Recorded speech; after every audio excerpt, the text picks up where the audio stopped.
Hadn't been in the store long. Oh, jeez.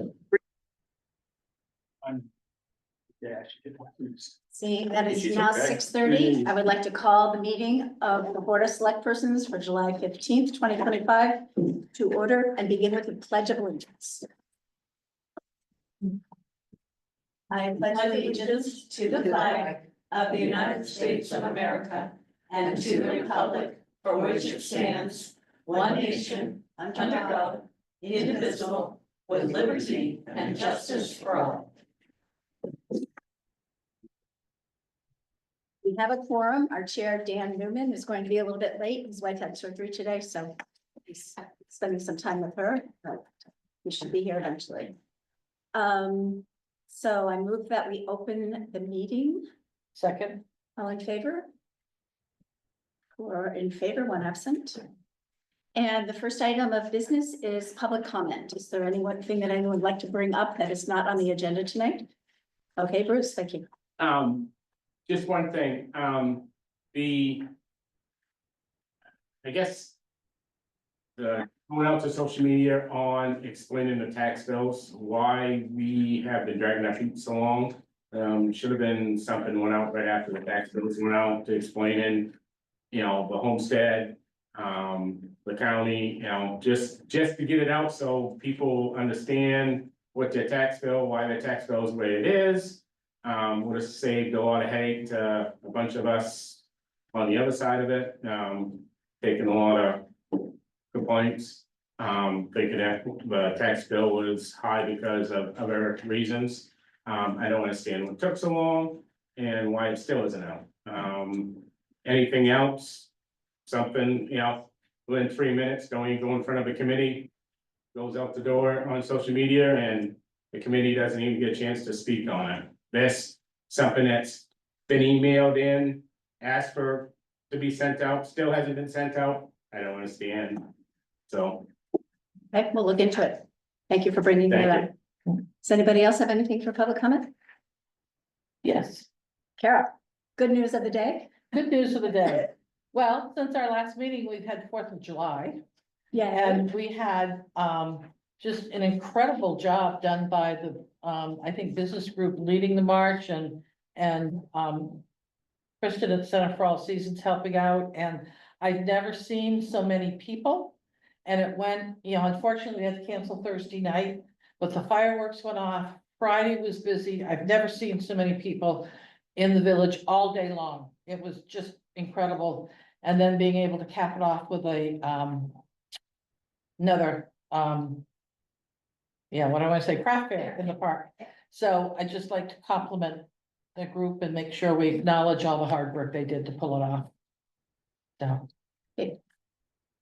I see Melanie has her hand up. Melanie? Do you have a comment, something for public comment? Sorry, hang on a sec. I was trying to figure out how to unmute on my phone. I would like to ask when the list of items from the Dalton properties is going to be available. So that We actually worked on that today. I hope to have something out by the end of the week or early next week. Corey and I were working together to get all of the information and photos. Okay, and So where will that be posted? It'll be posted on our website and on Facebook. Okay, thank you. You are very welcome. Okay, anyone else have anything for public comment? Seeing none. We generally would go straight to unfinished business, but we've had a request from a potential committee member, Steve Foster, to see if we could move him up to the top of the agenda. So if that's okay, I would like to move that we consider committee appointments and resignations at this time. Second. All in favor? Okay. So we'll consider committee appointments. We have no resignations, but we have an application from Stephen A. Foster to join the Board of Appeals. So maybe Steve, you'd like to tell us why you're interested in joining the Board of Appeals and some of your past experience since you left it off your application, because everybody knows you. Well, I spent a lot of time on the explain what most people know, or we did warn most of the time. I think I was active on that 28 years. I was told, informed that the town really needs somebody on the appeals board. Asked me if I was interested. And I told him no, because I don't do evenings. He said, we can do afternoons. I said, I will help you. I don't know how long, but I'm gonna try.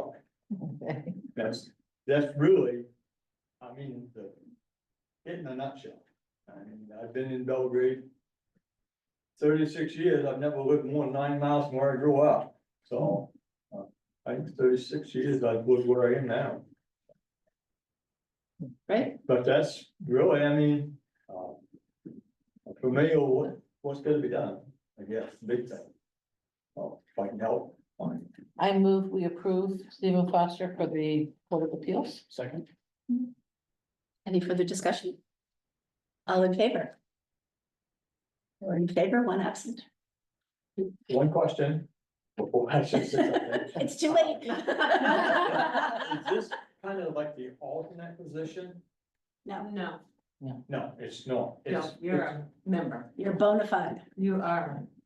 Yeah, you'll just wanna stop in and see Mary and she'll get you sworn in. oh, great. Okay, But not on a Wednesday. not on a Wednesday. No, okay.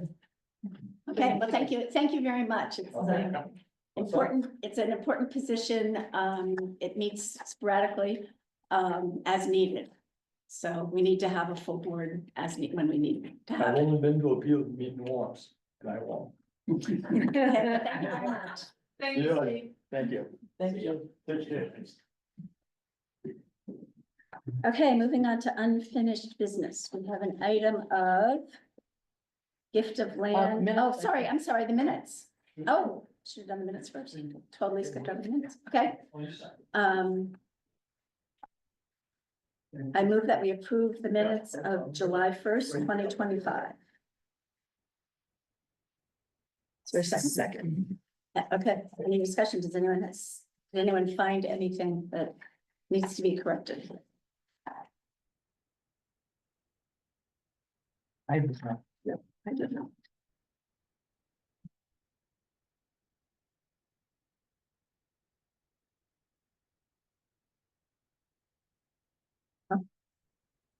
No, I did not. Seeing none, all in favor? All in favor, and absent? And I move that we approve the minutes of July 7th, 2025 executive session. I'll second. Second? Any discussion on that?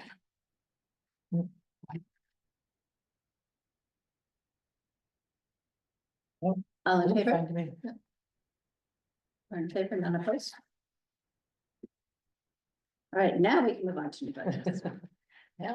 So there's a question of the gift of land on the Belgrade Stream, 25 Knowles Road, the rear lot. Lorna, would you like to? Sure, Discuss so that. you all discussed this at your last meeting. This is the property, off the Manchester Road. It's a 0.75 acre parcel right on the stream, pretty, grown up, but a lot of people do go there. There's one little small narrow open spot where you might stand and fish or something. But the board was not sure that they wanted to make any decision at the last meeting. I think we were short one person. So it got tabled to now. And there was also a question about maybe Seven Lakes may be interested in it because of their paddle project and their work on the stream. So I did reach out to Laura Rose Day, spoke with her a couple of times. In fact, she called me tonight before I left the house. They are definitely interested in speaking with the resident. If the town decides they don't want to pursue it. They do have a process they go through, so it's not 100% that they would take it on, but they are definitely interested in taking a look at it and speaking with the resident. Bruce? I think it's kind of foolish that we don't accept that. We are losing access to our public waterway more and more every day. That is a good access area for canoe and kayak access. It's very heavily used in the wintertime for ice fishing in that area.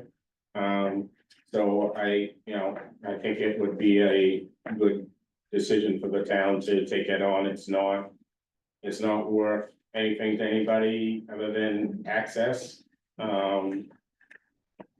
There's nothing that can be built on it or anything like that. And it would, and it also, the road commission has to do quite a bit of work in that area because of, the beaver issue, so, that area is, has quite a bit of road work done on it yearly there, so.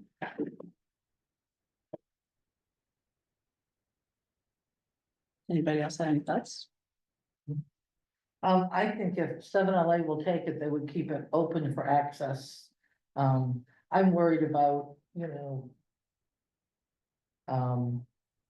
clearing. I don't want to clear more trees than we need to. I don't know, did Hans have a chance to look at what would need to be cleared? He did not, he Okay. has not yet, he's been right out straight. Why would we have to clear trees? It's all set, you don't have to do anything. I know, when I went by, it looked to me as if, and my memory is there are people who are parking in the road to have access there, so. There was some discussion about clearing so that people could get off the road for access. Yeah, you wouldn't be able to do that, you'd have to fill in the stream. So It'd still be the same way it's been for, I've been here for 58 years, and it's been that way for 58 years. So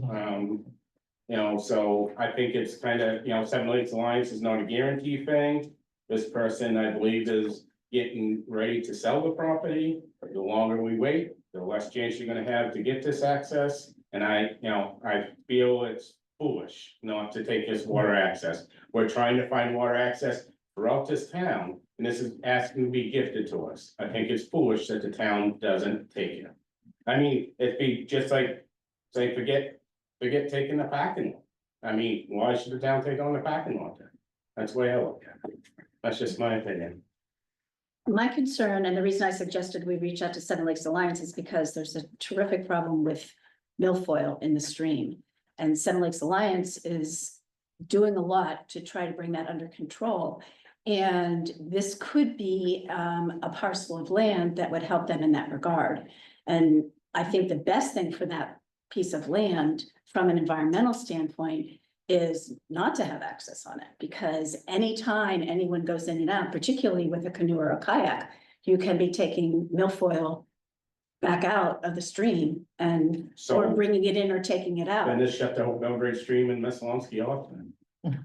I'm only talking about one parcel, Bruce. I'm only talking about one But- access point. but And so what I would like to suggest is that we play this out and see if Seven Lakes would like to add it to their, I don't know, inventory of, lands that could help them in the area of, conservation.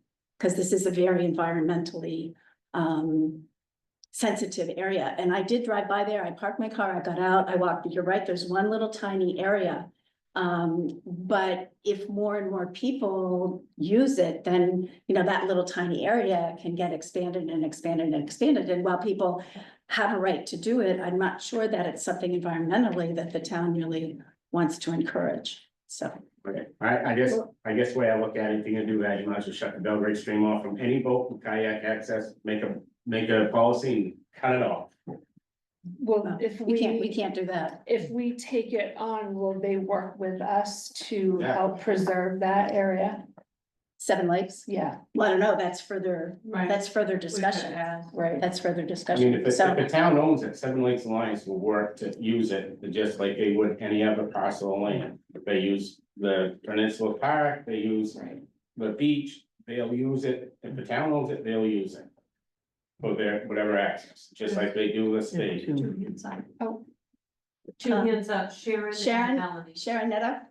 Yes, hi. I just wanted to, I gotta agree with Bruce completely. And that was my question, and actually, I think you asked it before I got called on, but if the town takes this piece of land, at least we're guaranteeing that people have access there. And are we guaranteeing that people have access there if Seven Lakes Alliance takes it? Because they can say no. And I, you know, I would much rather see the town own it for $8.34 a year than, there's milfoil in the stream. We all know that. There's milfoil in Messalonsky. But from this piece of the stream, this is the only access point to this, this side of the railroad trestle. And I just think it's a sin if we lose that. Melanie? Thank you, Sharon. Melanie? Okay, sorry, it takes me a second to get to the unmute.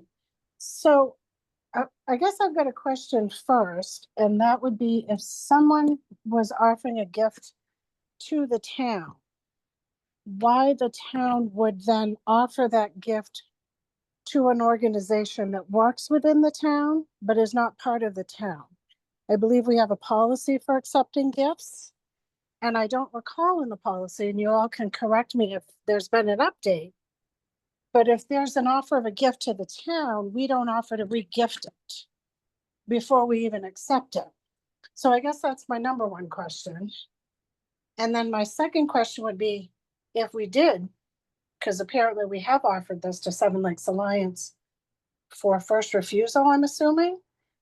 But if we have, they don't have to offer us any access because they're not part of the town of Belgrade. They're a private entity that works within these communities.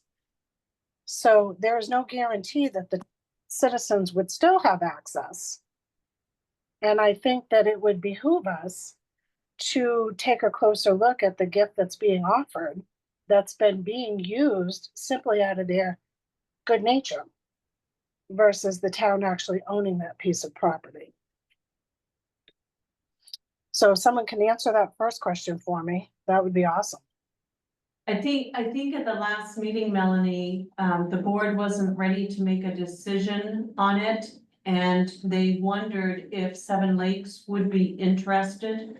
So we did reach out to find out if they would be. There's no first offer, there's no agreement, no nothing. It was just an inquiry to see if, when the board met tonight, if they did not want to accept the gift, if 7LA would be interested in pursuing it. So there's. So I understand that philosophy, but the offer was to gift the land to the town, not to potentially gift it or put it for purchase for a private organization. So I guess I'm missing what happened, and I apologize because I didn't watch the last meeting. But if the board wasn't ready to make a decision, then the board should have not done anything else until it made a decision. And then if those people wanted to reach out to Seven Lakes Alliance, that would be their prerogative, but it's not the town's place either to facilitate that for a different organization. So I'm dumbfounded as to why we did so. And I think at this point that the board needs to either table this until they come to a decision, but I don't think that a private organization should have any say in this decision whatsoever. And 7LA does not. I spoke with Laura Rose Day tonight before I left the house, and she just gave me the information that if the board tonight decided not to pursue this, that they would be interested in speaking with the landowner, but they do have a process themselves, so there was no guarantee that they would accept or take it over. I understand that piece, Lorna, but it feels like the side dealings shouldn't happen. The offer of this land was to the town of Belgrade to help facilitate the continued access to the lake, to the street. So and once again, I apologize for coming in on the back side of it, but I think any conversation with 7LA should be halted. And that this should only be decided within the town and for what's in the best interest of the citizens. Now, we didn't hear directly from the owner. We heard from the owner via Sharon Netto. Okay, Yeah. so there wasn't a formal offer to the town to be No. given. No, It was it was exploration. exploration. The woman talked to Sharon Netto, who brought it to the town's attention. It was Right, an, Sharon? it was an inquiry from, Yes, my It was neighbors. it was an inquiry. Okay, so I apologize. Like I said, I guess I came into that on the side, but I was like, well, the offer was to gift it to the town. We don't offer to re-gift it before we get it. Well, and along that line, that is true. She has never said to me, gift it to the town or someone else, or, the fact of the matter is that this piece of land can be rolled into other pieces of land she has that she's going to sell, and then everybody can lose access to it if the person buying it doesn't want to have people there. So, and that was why it really doesn't, it's an odd little piece of land that doesn't connect well with all the other pieces. And So from a citizen's perspective and someone who's only lived here for about 30 years, I know how busy that section is. And I know how much folks relish the ability to be able to get there for ice fishing and things like that. And if we have the opportunity to take it for the town of Belgrade, I think that we should. Okay, I'd like to call on Kristen McDowell. So I always Can you err. identify Oh, yourself? Kristen McDowell, Parks and Recreation Director. So I use that piece of property pretty frequently for canoeing, and kayaking myself. But from a director standpoint, I think it is important as a town that we look at preserving that, because the amount of inquiries and the amount of recreational activity that is coming to the area and continues to grow, I would hate to see that lost. So I do think from a preservation standpoint, it doesn't mean that after you accept the gift, you start to find out that there's an issue with conservation and we need to seek the resources of Seven Lakes. I don't think it means that we can't do that. But I think it would be too bad for us to say, no, we don't want the gift. And then Seven Lakes says, no, we don't want the gift. And then suddenly we have somebody purchase the property and it's cut off altogether. I think we are losing a very important recreational piece of property. So from my standpoint, as a Parks and Recreation Director, I think it makes sense to accept the gift. And then once you've accepted it, decide how you're going to utilize that piece of property. And if it ends up being that Seven Lakes says, it's not worth, there's nothing we can do to help you conserve, then make a decision from there. But to turn something away that's being offered to the town, I think is kind of silly, if there is a potential that it could be cut off altogether from access for residents. It's a frequently used. It is utilized. And people, I think Melanie is correct in saying that it's really, people relish that. It would just be too bad to see it lost. May I interrupt just for a moment? We have a new attendee via Zoom, but I do not know who it is. iPhone 202, could you identify yourself?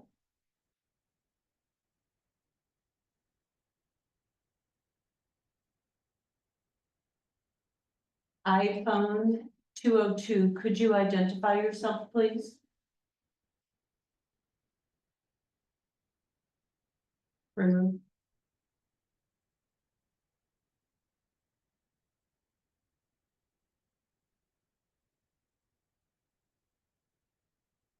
I apologize for the interruption. No, that's fine, that's fine. So what's the board's pleasure? And remember, we don't have an offer, we have an exploration, we have an offer to explore, so. I would like to see us explore it for the town, Yeah, I think we should keep looking into it. so I can make a motion for that. Okay. Make a motion that we work with Sharon Netto on this exploration for the town to accept this as a gift. Is there a second? Second. Any more discussion? All in favor? Four in favor, one absent. excuse me, Thank you, everybody. Thank you for your thoughts. thank you. Lorna, Yes. I sent you the landowner's information. in an Yes. email? Okay, so you can actually just connect with her Yes, I will share. on Absolutely. on anything else. I had just offered to bring it forward to find out what to do. So, Right, awesome. Absolutely, I will. Thank you so much. okay, thank you. Okay. The next item is 101 Main Street. So this you had at your last meeting and you were going to make a decision if you would like to keep the parcel or put it up for sale maybe November or January. And I didn't, Corey spoke with Jason to find out what it would cost to put the complete parcel back to grass. Because there's one section that is not, and he said it would be $1,500 tops to dig up whatever needed to be removed, put some fill, seed, and make it look like the rest of the parcel. I guess if we're looking, okay. And would that be enough to create parking spaces if we restore it to what it was originally? Or would that require further work? I think you would require further work if you're gonna make parking. Yes, I think you would do one or the other. Personal opinion, I don't think we should spend that money until we know if we're gonna sell it. Right, You know, to turn around and Right, dump that kind of money and we sell it, Agreed. somebody might have a totally different Yes. idea with it and we just. Right, yeah, I think that's just Yeah. background information. Yeah. Yeah, this is what it would cost us. Craig? So 101 Main Street, is that the Hewlin Road? Yes. Yes, Up where that driveway is, what's it, a foot wide or something, 2 feet wide? The property the town owns, it's a 16 by, Then it tapers to nothing. but it's a Yeah. high shade. yeah. It's 16 It's feet kinda up like a at triangle. Main Street. So. You're not gonna fit anybody in the parking, this is what I'm getting at, I think we could fit, I think you could Two do at spaces. least 2 two spaces. spaces. down lower. yeah, by, but yeah, not where you're behind the talking stop, about behind the changing stop sign. grass, because they've already changed it to grass. And. I know I missed that whole thing, but I just wanna say this, I saw you guys were gonna find her and everything, she didn't even have anything to do with putting that driveway in. That driveway's been there for 15 years, I've been on the Hewlin Road. And, when I went past town managers. Help fund spraying. All those no parking signs in front of those driveways and stuff when they did the work. On the village. He offered those at a reduced rate that homeowners could buy them.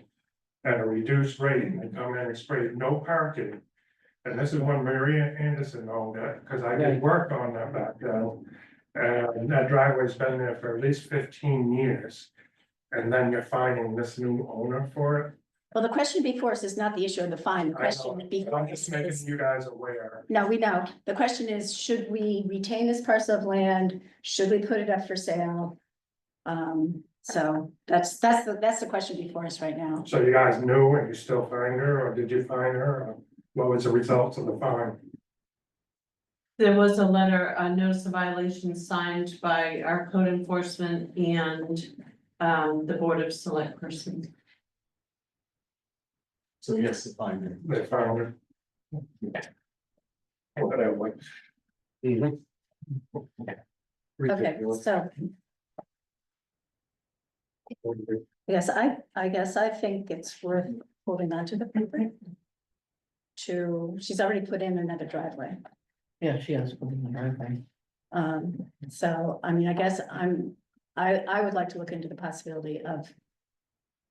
Adding a couple of parking spaces. They would have to be far enough back from the stop sign. From the stop sign. Yeah.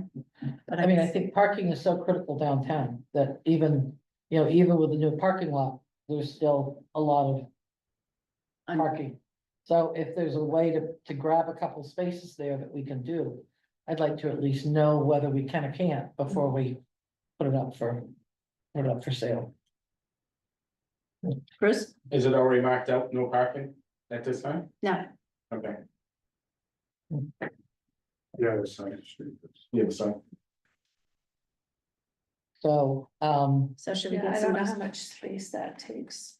Yeah, I don't should, know, I should we think get we some, should- should we get some information I from, think we should get the information from and, Jason? and I think part of that, you know, we should wait till we have a full board to make some of those decisions too. Yeah.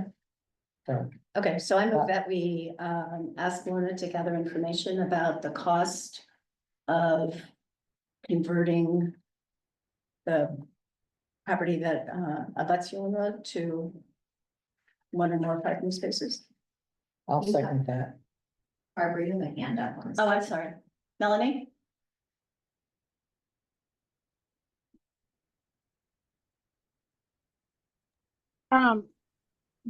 So just a point of clarification, I'm not sure if somebody who's been with the town a little bit longer than I have.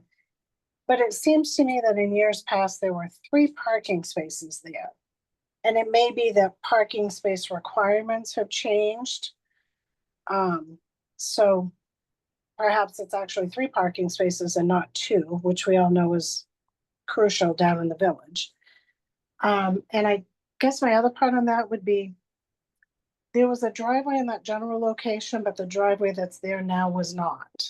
So that's shouldn't be part of the discussion, and it shouldn't be the onus on the town if the town retains the property, for the town to put that property back to how it was before.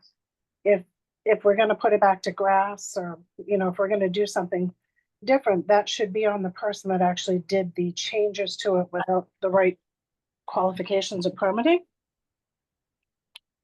Am I, That was a previous owner, okay, that was, not the current owner. The current owner restored it to the way it was when she purchased the property. So Okay. that the driveway that goes in off Hewlin Road was done by a previous property owner. okay. So, but there did used to be 3 parking spaces, was it there at the top of that? No, it used to be all just gravel, people just pulled over.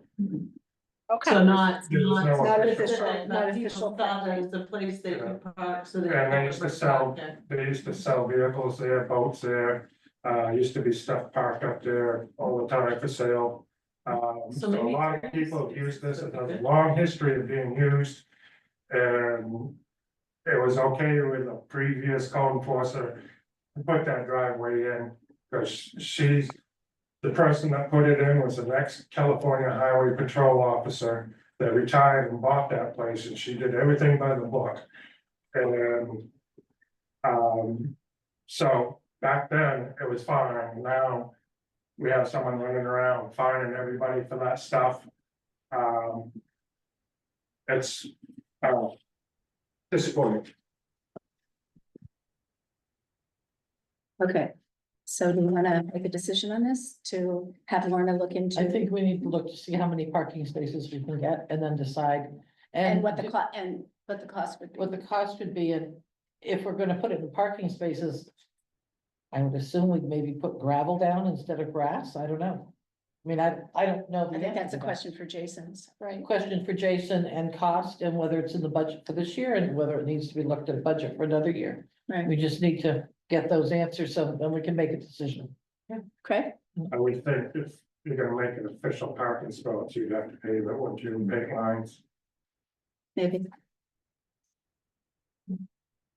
make it official parking. Then stop erosion. Yep, quite likely. Okay.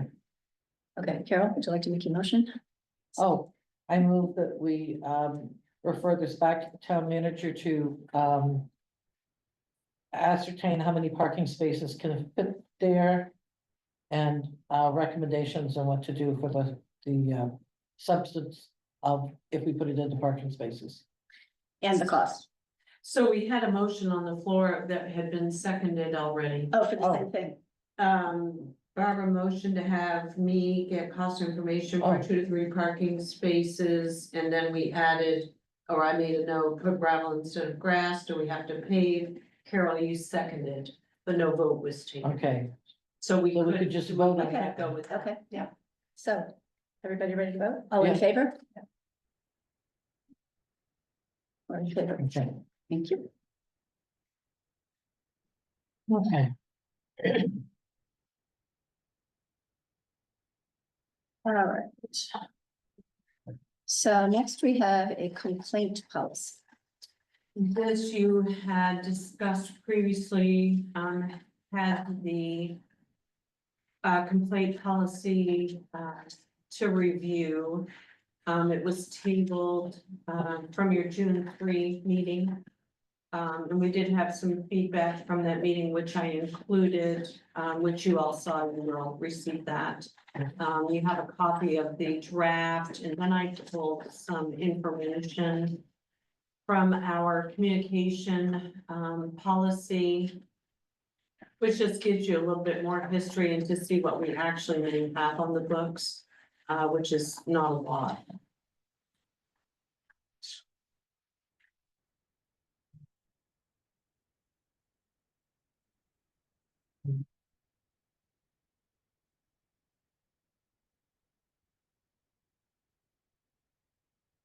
My feeling is if we're going to be making policy, we should have a full board here. So we should maybe postpone it until next meeting when Dan can be here. We have discussion, but seems to me we should have the full board voting on a policy. My opinion. So we could table this until, if Dan comes in later, or table it till. I don't know how the rest of you feel, but He's supposed to come huh? later. Yeah. Yeah, Take Yeah, it back we up when he can, gets we can here. wait and Okay, and so see if let's it table shows, it. but I feel the same, we should. Okay. No text, no update text from Dan. Okay, so so I move we table this until we have a full board for discussion. Second, all in favor?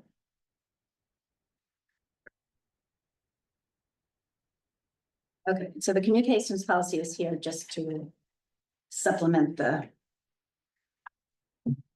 Yes, just additional information. And then we have, And so do we want to do the same thing with the other two policies? Because we have, next is vehicle operation policy. I If we're think. making policy, tabling we one have a full because board. we don't have a full board, we want to table the other policy. Right. I think we should. I move we table the municipal vehicle operation policy until we have such time as we have a full board. All in favor?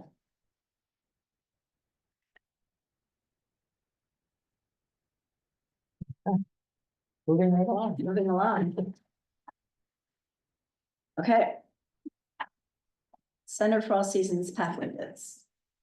So we put out the RFP for the pathway from the center to the lake. Those funds were allocated from ARPA. We did receive 3 bids. The first bid, the lowest bid, low to high, Jason Stevens Excavation here in Belgrade, a bid of $9,950. Next, PC Earthworks out of Herman, a bid of $23,875.79. And then the high bidder, Nixon General Contracting out of Norwich Walk, $26,900. We allocated $27,000 from ARPA for the project. And you have a copy of all of those bids. Okay, and do we have a copy available of the RFP? I did not include that. I don't know, probably nobody saved it from the last. Oh, is it the left? We have. You've seen it, yeah, you have seen it because we made some changes to it. this Yeah. was the one you put back out, right? Yes. Yeah. Yeah, Because I thought there was mention at the last meeting that there was.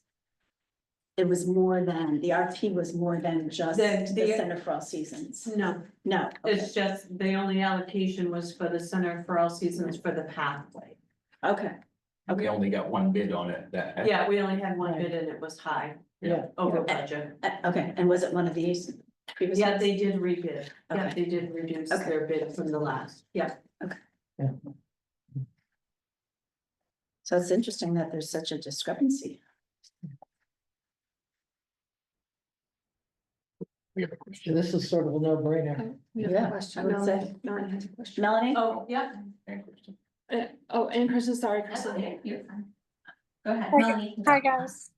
So the pathway, that we approved for the ARPA funds was to make sure that there was a handicapped accessible pathway all the way to the lake.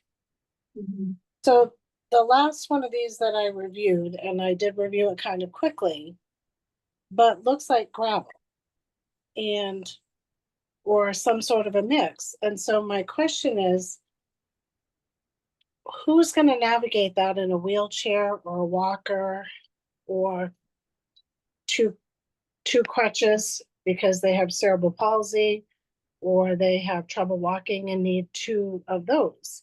That is unstable footing under the feet of the very people that this project was actually approved under.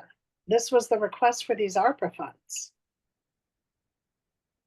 Are these, have we determined that what we're presenting now is going to meet that need? Which was what we got the ARPA funds for, was to meet a need in the community. Right. I think Kristen has an answer to that. I don't have an answer. Oh. I was hoping I have the same question. Mine is actually two-part. So yes, the original RFP went out, we got back the bid, and then my understanding was when the bid came back, the gentleman who bid on that project reported or had a question for DEP, which is why we kind of got in the dead water that we were Oh, in. right. So they came back with this new bid, but I'm not disagreeing with Melanie that all of the mixes that they are proposing are not handicap accessible. So that was the purpose A of, packed gravel path. but packed gravel does not count as handicap accessibility. Yeah, you can't pave though. So we've asked for ARPA funds to meet handicap accessibility, but this does not meet handicap accessibility. That's all I mean, it's, if you look up the laws, this doesn't meet the need. So if that is the purpose of those funds, it needs to go back out to somebody who can bid on something that is not going to be considered unstable footing. You can't utilize crutches on that. You can't utilize a wheelchair on that. I don't know if we've considered how we're gonna clean those in the winter time. Or if we're going to, and perhaps we're not, and that's okay. But none of the things that have come back in those RFPs are handicap accessible. They've all met the RFP requirements. So then our RFP was incorrect, because we're saying we are handicap accessible, and that is not handicap accessible. If you look up ADA compliance. It doesn't say in here handicap accessible. But that's what we asked for But funds that's what was we're- accessible. That's what the funds were Right. designated for. That's what they were designated for. Right, but so the problem is that because of DEP requirements being within 100 feet of the shoreline zone, you can't have a paved. Well, my understanding was we were gonna get that report back, and so I haven't seen a report personally, I've just seen the people coming on and off the property. We spoke with Hans, you can't pave in shoreline. So then the next question would be, are those funds being allocated appropriately if we're saying they were being allocated for handicap accessibility? And I think the answer is no. Couldn't we use, I know nothing about earthwork or paving or anything, so I preface my question with this or suggestion. What about pressure dust? Packing it down, that gives you a fairly smooth No, it surface. still runs off. And it's high maintenance. Is it? What about, You can put cement in right to the shoreline, you put cement in the water. So why can't we cement it? You'd have or to do cement like pavers four. or something? Yeah, or sections of, Or. That's a good option, Yeah, move. cement, You know, how do you think it would hold up? it would hold up fine. Yeah, it's done. Yeah. If done properly, If it- yeah. insulation underneath it, a good base, If you- insulation. Yeah. And poured cement.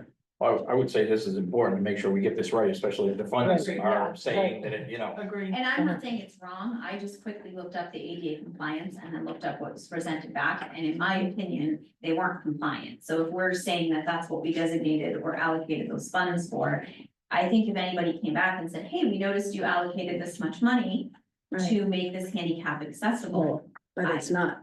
correct, and the second question would be, do we get a number of people who need handicap accessibility? And the answer is yes. I mean, Travis Mills Foundation comes to our park pretty regularly. You know, they perhaps would be a good resource for us. I don't know what they have over there. I haven't been recently.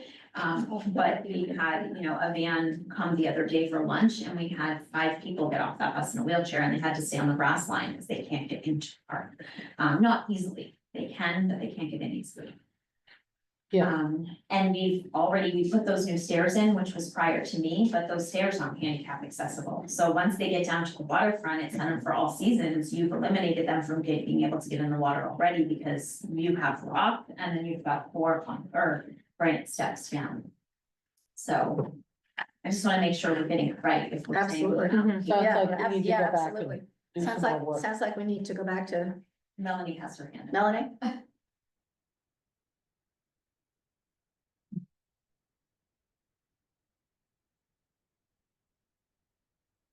Are you unmuting, Melanie? Sorry, I am trying. My phone is, I'm like, oh, for God's sakes, unmute.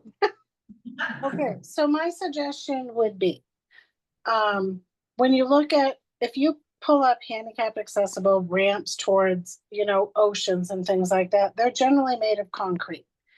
So I think perhaps one of the reasons that we weren't able to pave it is that pavement is non-pervious, but concrete is. It's not to say that the concrete won't come with some repair work over time. But when you generally look at those, that is what they appear to be made of. So I'm 100% in favor of, because my first thought was if we have to do this with this sort of a not safe walkway for anyone who is wobbly on their feet for whatever reason, then I was like, is there a walkway surface that we could put over it, much like those rollout ones, but that would make that accessible? So to try to kill 2 birds with 1 stone, but I do think if concrete is the way to go, then maybe we should redo that RFP. Because we wouldn't be using the funds as they were allocated for, and I realize now we're probably up against a time crunch because they've already been allocated and they've not been utilized, and we have until September of 2026. 26, yeah. We weren't gonna have the project start until this fall, so we could still get the RFP out with the cement requirement. And likely have bids ready for maybe the second meeting in August. Yeah, but first let's double check with. Yeah, I mean, and if that means, and if something like, if that meets DEP requirements and if it meets the ADA requirements, but And the ADA piece is part of, and you know, it's kind of near and dear to me, like, we have to be accessible for everybody and we have to provide some sort of availability. And we Right. promised that we would, and what we're presented with now isn't. And I understand that there were some discrepancies in the middle, but we've got to fix it moving forward because there's no point in installing something at the Center for All Seasons that is not accessible for all citizens in Right. the community. Yeah, I agree. Thanks, Melanie. You're Did you have welcome. some- I know when we put the first RFP out, it came back over budget, Yes, that was the Any- reason. It wasn't any other reason. Yeah. but if we're adding concrete to this, It's gonna be way over. it's gonna be way over budget. So Yeah, we have to look at that, what, you know, May have to be a spring project. right, and we may have to figure something else to add to it or something, because that's gonna be It's worth putting significant. it back out though to see what we get back for pricing. Right, You're gonna double. but first let's double check with DEP and Yeah. In the AD. Make sure we're- and the ADA, make sure that ADA and DEP and Travis Mills, I mean, Travis Mills has property on Lower Log Pond. That's, I think, They have. ADA accessible. They, Yes. we take them in and out every year for them. They have what, ramps? They have ramps, and then they, actually, the kayak, docks are actually handicap accessible too, Right. because they float them around and then we haul them back up on shore for them. We So should- do they use wooden, don't they have some temporary wooden ramps that they use as well, walkways? To that get are- down there, yeah, they don't, so that part's on Mount Vernon, and Mount Vernon has stricter rules in Rome, so we have to haul them back and store them in Rome. Okay, gotcha. Do you have So- your hands back up, Melanie? Or just forgot to take it down? No, I took it down and then I put it back up because Okay. if the second round of this were to come in over ARPA funds, I know we sort of allocated the ARPA funds and took a little from here and offered this to those if there was something left over. And if there isn't anything left over, and I think that this is important, then I think that we need to see if there's money that could be allocated internally, if it's not a huge amount of money, to supplement this from one budget or another to make sure that the project doesn't get pushed off for yet another year. So, Okay, Yeah. good point. And Craig, you had something? An alternative material too would be to do a composite type boardwalk down through there, but then you. Like Yeah. track, is it called track? Some similar to that, but Right. that's expensive as well, and then you have the maintenance of the frame. It's like a all-weather type, lasts a long time, right? Yeah, That material, but it's better it's than wood. expensive. Yeah, it is I don't expensive, know if but it'd be any cheaper than concrete, And then. if do you the- think 27 would do it though, with the track? I don't know. How long is it, 250? 200. I think isn't it 400 and something feet? The second time around, Corey said they were only gonna allow him to go 250, so I'm not sure. 475 feet long, 475, yeah. 4 feet wide yeah. and 475 I feet. think it's better off. Does that go right from the deck of the center? Yeah, if you're facing the park, that there's that concrete pad to the right of the porch that you would access, it comes right off from that. and goes Okay. out. We do already have an existing concrete pad that's probably 4 by 6 at the bottom of the stairs off the porch. You know, we had an estimate, they were just driving through from a Canadian company that wanted to put their giant interlocking tiles, they're 4 feet by 4 feet. They do build ramps with them as well, they're 30-year lifespan, they lock in, so potentially that's an option, it's kind of a squish, but you can roll.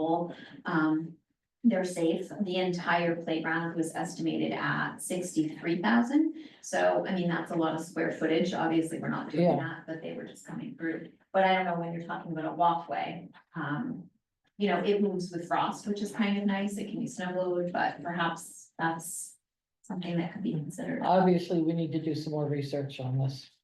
I just wanna make sure that what we're saying is allocated is Right. what we're actually Exactly. Absolutely. Yeah, putting out exactly. there, if we're gonna spend the money, Yeah. so. Which thing Kristen brought up is this going to be maintained in the winter? If it is concrete, if you salt it or use calcium, It's gonna ruin it. it takes the top layer of the concrete off over time, so it'd be something we'd have to look at is, you know, keeping it open versus putting that type of product on it. Right. That may be a question. You could keep it open if you did the tracks. I mean, potentially, I guess. Trucks is pretty slow. Have to look and see what your warranties are. It can- If it's wet, that is. So maybe you wouldn't want to keep it open in the winter time. Depends, yeah. We don't do any care in the park or at the center for all seasons in winter now. We just put up the no snowmobiling. Right, But, right.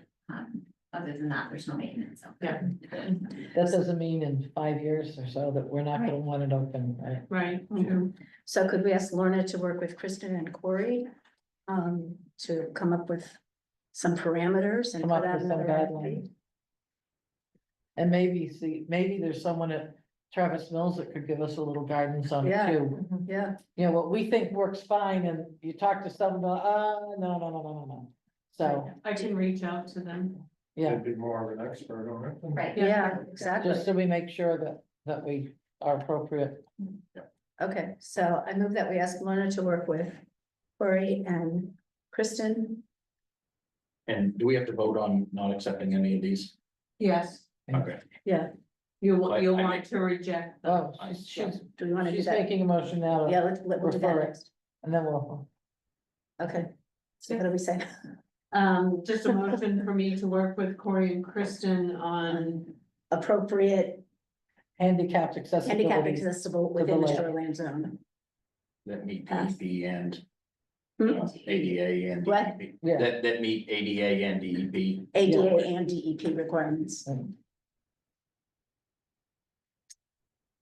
So I'll second that. Okay, any more discussion? All in favor? Okay, got your motion. I make a motion that we reject these bids at the current time. Due to them not meeting. Our compliance. Due to them not being handicapped accessible. Yeah. And I'll second that. Okay.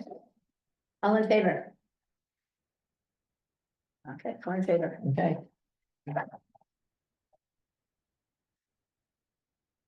Okay, Okay, under new business, we've already done committee appointments. Now we have cell phone policy to review. wasn't that up above? Oh, No, that was vehicle operation policy. oh, complaint and vehicle operation, I'm sorry. I don't know if you wanna discuss this or table it for full board. Yeah, I think we ought to just keep all the policies. Keep all the together. policies for full board. Okay, Somebody wanna make a motion? I make a motion, we table this until we have a full board. I'll second. all in favor? 4 in favor. Is this substantially different from what you use at your work? Not really. Okay, I'm very curious to. It's very Yeah, common. we had to have one. I knew you had one that's. Our why I wondered insurance how- company, Yeah, suggested it. yeah. Have one of them have insurance, something like that. Yeah. Yeah, All right, next item on the agenda is seasonal residents meeting August 12th.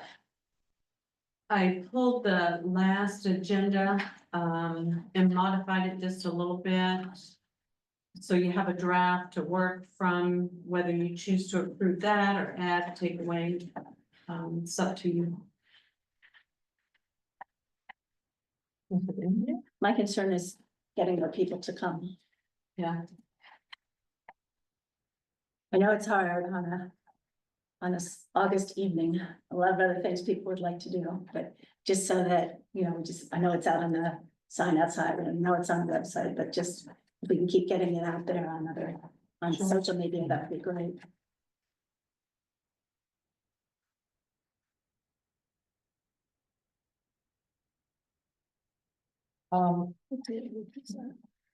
Is it worth putting together a flyer or something, for lack of a better term, that we could put up at the post office and Christie's and Days and summer residents meeting? Social Just- media is big. I'm Yeah, sorry, that's Social like the media. best way to get, it is, Yeah. get Get people. stuff out instantly. yeah, So if we But- can share it, fire, Parks and Rec and library all have Facebook pages. Yeah, once you create that. So if we could, yeah, just, I try to Share it. I try to share everything from our other departments on our page as well. And that meeting is at the Center for All Seasons. No, it's here. Yeah. We don't usually get a huge crowd. No, and I have that at 6:30, am I correct? Yes, yeah. Okay. maybe if we offer tea and crumpets or Right, offer food. beer and wine. I was gonna say cocktails. Cocktails, yeah, really. Get Dan McGlashy to come in and make some cocktails. Right. Yeah.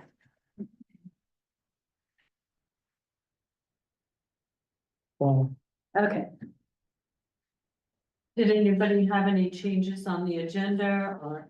no, I mean, it's just basically, every department gets 5 minutes. Yep, a few minutes to just talk about your department, blah, blah, blah. And then I'm trying to remember, do we take questions? If anyone has questions, they can ask them just at the time. They don't have to save questions Yeah. at the end. Well, yeah, I don't think we had any questions last year. I'm putting it in my. I was trying to remember how many people we had last time. 4? 3, 3? That's like 4 or 5. I was gonna say like 4, yeah. yeah, We do have an artisan fair because that follows the Loon Festival weekend. So Loon Festival is that 9th and 10th. Artisan fair will be on that Sunday. Not that a select board member wants to be at the artisan fair, but okay. we can make an announcement with the musician, which we've done in the past. That would on be Sunday. great. Does The drop music you- Thursday night. On Thursday Yeah, night, if we could do it Thursday with, nights, at the we do that concerts. Thursday. Yeah. And to That would Carol, be helpful. and to Carol's point, if we did have a flyer, it could be posted at the Bean Hall supper. Yes. That's Which right. was 10 days before. make a big poster. Yeah. or something, we can move it around to We could different have, we could have events. flyers on every table as people are eating their Oh, beef suppers. Yeah, I can put a Yeah, we flyer could. together. Right in the middle of Someone everyone. setting the tables to do that. Yeah. Huh? Someone setting the tables to do that, right? Carol? Yeah, they could. Do I feel a draft? A little draft in here.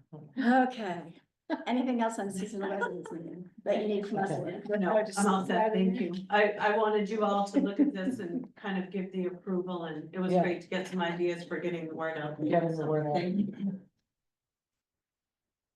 Okay, Center for All Seasons, Audiovisual Design Build RFP. So. No, Kristen, you can. Kristen, why do you look like you're having a headache? I know. Did we do this? Did we get this one right, Kristen? I honestly, I couldn't open it to look at it right here, but this is the one for the audio visual equipment. Yeah. So we had been presented with an audio visual estimate prior. That was the one I kind of spoke against, and in fact, June first, Right. it was. It really didn't meet the needs, in my opinion. It was a lot of money for a rolling cart that would require staff to move it from one room to the other. So if we're going back to trying to make us more accessible for everybody with Zoom, et cetera, we called in AV of Maine just to get a second idea. They obviously will submit to an RFP. But we visited 3 camps in the area, and they do all of like Camp Moden, Camp Matoka, much more user friendly. So if we're talking about what it's actually giving to the center, as our rentals increase and we have larger groups coming in wanting to use microphones and sound systems, we tried to pitch to him that that was really the goal. So it would be a box on the wall, flip the switch, everybody, it doesn't require staff to be there, it's user friendly, which is a big part of that. Trying to keep payroll down, so Avery or I do not have to be there for an event to set that equipment up, or Corey or his guys. So I had them break it into 3 estimates, because it's not really an all-or-one, it's not a part that you move from to room. So there's a gym component, there's a social room component, it's obviously over the cost.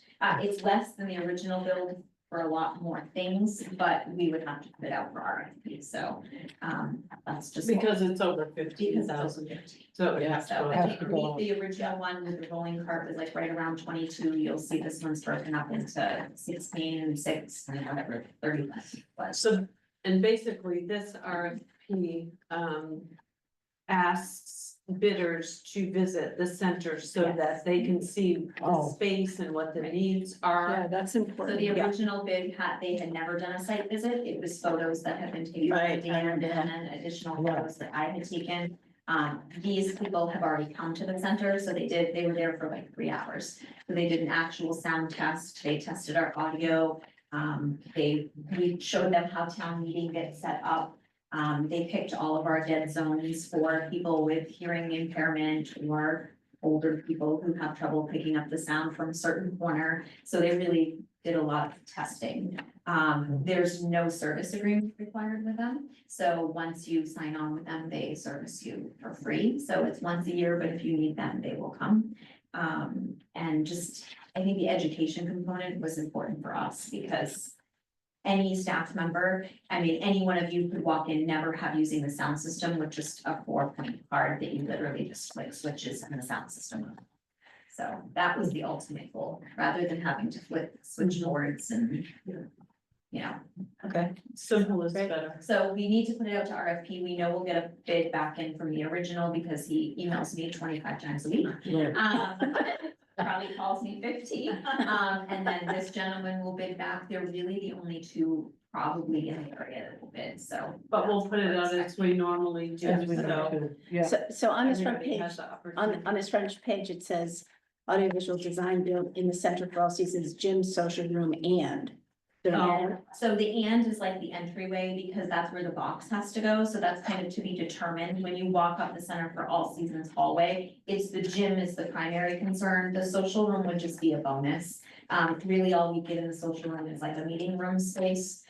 You would have your, like this essentially. The original estimate, again, was just 1 sound bar, a television and a rolling cart that we would be moving into the gym, but it didn't eliminate our switchboard that we already own. We can keep the switchboard with the new system. So if we needed to really have a rockin' party in there, we could boost it, but we don't have that many needs. So, the and is that box, which is to be determined, that needs to go in the entryway near the historical society, essentially, if we're facing the historical society, go. But should we say what that is? Should we say and entryway or? It's kind of like an and or, it's what the person visiting the site determines as a need, so. that's what I we're could left plug to say. entry, I But could we plug can just put entryway, entryway. in but they're the- gonna visit. to They're gonna get a- do a site visit. Yeah. Yeah. to, Okay. see I mean, the maybe they're space, used to so. seeing that, it just looks confusing to me. Yeah, It's like, yeah. in social room and They're used whatever. to seeing an and or, because that's where this box needs to go. I see. Yeah. It looks like Melanie. has a Okay, question. yep, Melanie, you have a comment, question? Barbara, is it okay if I direct a question to Kristen? Sure, Okay. go right ahead. Kristen, where these folks have already come in and done a site visit, and knowing that we're looking at updating the Center for All Seasons, they're aware that there's potential that this may need to be expanded throughout. Is this something that will be easy to connect to with the next Yes. phase for the Center for All? Um, Yes, so the first one, which was done prior to my arrival, is the one with the rolling cart. That would have essentially been rolled from room to room, but it didn't meet the greater need. The second person, the AV of Maine that came to the site, we told them there is a potential for an addition, probably not anytime soon. The large gymnasium, that doesn't change anything from their standpoint, because that's the main focus of the sound system, where we have town meetings, where all of the events happen essentially with anything greater over 50. Social room wouldn't be affected at all. So the only piece that we would potentially be looking at is an additional, smaller system that would be very similar to the social room if we had a conference room out in the new area. It could be tied into the sound system with a smaller switchboard and just a TV and one sound bar. And he said, you know, let's pretend we had a room out there right now, we would be looking at an additional $4,000 for that. Obviously, we're not in addition phase yet, and that's probably 5 years out if we had to guess. But if we were using that and we wanted to add a conference room out in that other building, that's what we would be looking at. So all the things they're gonna put in place would not be affected by anything out in the new park. Does that answer your question, Melanie? It does, and I just want to say thank you, because the purpose of us purposing these ARPA funds was for everyone to be accessible for things going on in the Center for All Seasons. So, Absolutely. so I'm super psyched that you're following up on stuff and that you're making sure that everything is everything capable and not just some people accessible. So I appreciate it. Absolutely, thank you. You're welcome.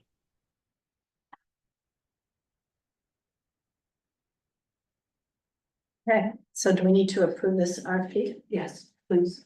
Does anybody have any specific question from the RFP? No? So, So, yeah, go ahead. Greg? I don't know if I'd specify entry. Because if you specify entry, when they go to bid, they may bid a sound system for the entry. It doesn't necessarily need to be in there. Yeah, And so I think that Just take out the, I Just think take we out just the take it end. out. just take out the and. We know we need a box, so where the They're box gonna do a goes, site visit. they're gonna do a site visit. Yeah, They'll okay. be able to determine. Gym Right. and social room. Yep. Okay. Thanks. So the people who have already sent us bids, they need to rebid once the RFP goes out. correct? Absolutely, Okay. yes.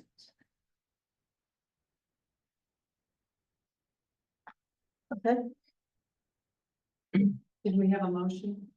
no, we don't have a motion. I move that we approve the RFP for the Center for All Seasons audio visual design build. Second. Any further discussion? All in favor? 4 in favor, 1 absent. All right, does anybody have anything under other business? I just, well, I could real quick, while we're talking about communications and sound systems. Being on Zoom last week, that thing is working horrible. you can, visit the meeting now, you can't barely hear you guys. When you guys are talking, when it's a meeting, you gotta really strain, and I've heard other people, you know, had said it, listening to the meeting still, it's very, very hard, it's, you know, so maybe we need to. Either think about budgeting some money to do something a little different for a better sound, you know, something better for sound, so if we're gonna continue doing Zoom. That the people listening to Zoom can actually listen to the audience speaking and the board speaking. I mean, Or we have to speak louder. well, I mean, I don't know if it's that, I mean, because I know at the last meeting, there's like, you know, when Lana spoke, one trip, you could even hear it, but the next trip you could hear her. It's almost like the meeting now was concentrating on Dougie and he wasn't saying anything but you could barely hear Lana speak, you know, or. As I know some organizations who have used an owl previously have gone from the owl to microphones at each desk. So that you could hear each person when they speak. So that, how So does they that use- help they don't- with people in the audience? You'd We'd have to have a you'd microphone in the have audience, podium yeah, or go out to the something. audience. and Right. speak. I think individual microphones would make much more sense. Yeah, I just, You see that a lot for select Yes. boards and town councils. Yeah. It seems old school though. I know, but it's Individual like- mics compared to the meeting owl seems like it's the latest We technology. could do Bluetooth, put a mic on. I would not- Just being on the other I wonder side, if just it's let you know what people big, hear. Right. They do I make a don't know, or booster for the echoing or owl. something. They make what? They make a booster for the owl, which goes out instead of concentrating in the center, Oh, and they're like $150, oh, maybe we should try that. Amazon, probably Amazon. I'll check. Yeah, I may know. owl booster. Owl It's booster. and that's a fairly inexpensive option to Try. try. Try, that's cheaper, yeah, Yeah. just try something. Yeah, Yes. okay. Yeah. look and see who Awesome. makes it. Oh, geez. That was a good one. All right. Sorry, Lana. Okay, Um, anything else other? included in my town manager's report is some information. Mary's been working on reviewing the MMA permit and fees manual. I've got she printed hard copies. I also have a digital if you prefer that. And then a list of suggested permits and fees that the town could add under a municipal permit and licensing ordinance. And so I've given you a list there, and I know Mary's on, I'm not sure if she wants to speak a little bit about that. Yeah, so basically, we have ordinances and permits, and they're kind of all over the place, and it's coordinating everything, bringing it together, and giving what authority is responsible for the permitting and charges of fees. We also have a lot of lunch wagons, pop-up businesses coming in. You know, this issue is not just in Belgrade. I have seen recently in the Maine Town and Clerks Association newsfeed, you know, that a lot of different municipalities are working on how do we manage those lunch trucks that are coming in, because right now there's no permitting process. There's nothing to ensure that they have a safety food license, and that we are making sure that what they are providing to the public is in the best interest of the public. So anyway, it's just something here. It's going to take a little bit of time, but I wanted the board to go through it maybe in the next couple of months. And I have worked with Hans on it, and he has agreed that maybe we need to put some of those things into one ordinance. So any suggestions or recommendations that you can offer would be good, but something to think about. I mean, I'm not looking at having everything done already, or if the board even wants to do it, probably until next June.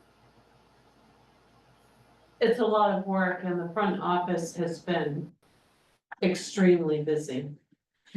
Extremely busy. So, Mary has been working on this right along, but frontline service takes precedence. Obviously, but we wanted to get the information to you so that you have time. Okay, and so To this look is, through. this is the MMA manual, That which is would give MMA. us an idea of how we Yes. might want to structure ours. Recommendations, best practices, ideas. Yeah, a lot of towns are adopting, or have in place already, much of this. Mhm. It's very common. Okay. Okay, It would seem to me if we wanted to do this, that we should assign ourselves the first 5 for one, I mean, that if we want to do it and go through 60 possibilities.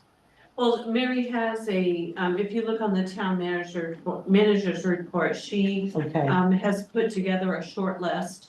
Right. Oh. Which cuts it down significantly. These are the ones she wants us to Yeah, focus yes, on. yes. Right, Yep. but Right. if there's something else in there as well that you would like to have incorporated, I mean, there are some things right now like liquor licenses.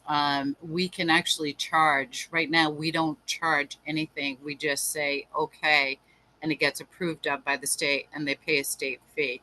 But you know, it's kind of there's some lost revenues there that would be helpful to the town to help offset the cost of administration and administrative anyway putting it forward, so yeah. look at Yeah. it, and if people have suggestions, just shoot me off emails. well, thank you, Mary. Yeah, thank you. Thank you, Mary. You're welcome. So I have just one quick thing that I know is not within our purview. But somebody brought to my attention these commercial signs that are popping up on CMP poles all over town. For stump grinding and Manchester self-storage and all these various things. And, you know, I talked to Lauren about it and I know that the poles belong to CMP, Right. so We have no jurisdiction. we have no jurisdiction. But can we approach CMP? Can somebody, a citizen or We somebody from the could board? probably email CMP and say you have signs on this number pole, we just have to have the number. Because there is a state law that prohibits signs on utility poles. Well, CMP has You're right. a policy too, I think. And also check, you can check with town of Reedfield, they have some type of rule or ordinance and you can't, like the signs like up here, like you can't do that. You can't On have, utility poles. Yeah. So the ground sign. The ground Oh, sign. we already, I think there's already something, Mary, was gonna try to find it, I think we already have something for that. But this complaint was specifically for I know. CMP pole, which we have no jurisdiction on. but I know just Reedfield has a very Yeah. strict policy on it, I just don't know what it is. But I think- there is a statute, there's a state law that says you can't put, oh, Right. hi, Dan. It says you can't put, you can't affix signs to. Oh, I utility got it, poles. right. Oh, He's here.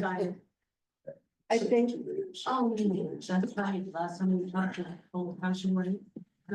Good, 6 hours worth of surgery. Thanks. I think, in reference to that, what I've noticed with this posters that you're mentioning is where they're placed on the poles is right in the line of sight. Right, it's that When you're eyeball. pulling to the intersection, you can't see past it to see if there's cars coming. And I don't know how they're getting them so high, they're gonna be doing ladders. I don't know either. I noticed And the one at the end of the apparently Dunn Road has been taken down. I don't know if someone took it down or if they took it down. Probably somebody took it down. I don't know, but it's gone. And apparently so- it's not a common type of screw, so.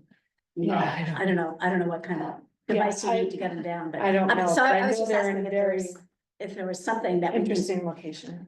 something that we can do, because there is this state law that supposedly prevents them, but if they're CMP poles, then wouldn't CMP have to enforce it? Can we enforce it? We don't have any way to enforce it. Just a Just question. let them know what poll numbers they're on. And residents can call It's CMP. actually Or- consolidated. Huh? Most staff polls in Belgrade are consolidated. Consolidated, yeah, they're not CMP. We're on other business. The state law, they do the signs, it's mostly the ones that run wires and stick in the ground.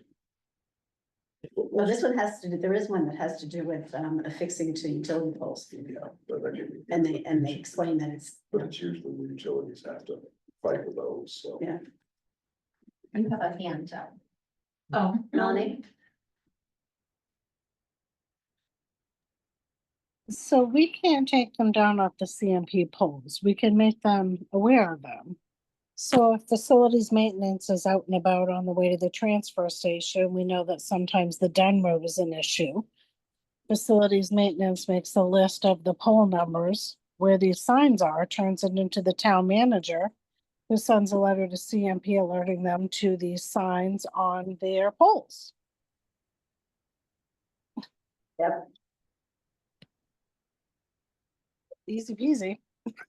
yep. Just thinking, we've already got folks out and about in town, so.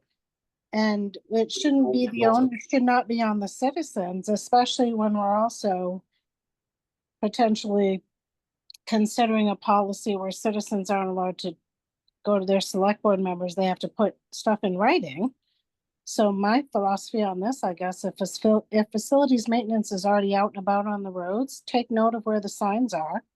Turn it into the town manager, we follow the proper processes, and CMP is notified that there's violations on the poles that they own within the town of Belgrade. And then the onus is on them and not on the town. Just a Or suggestion. We could also call Consolidated or whoever owns the poles and ask them to give us something in writing and give us permission to take the signs down. There you go.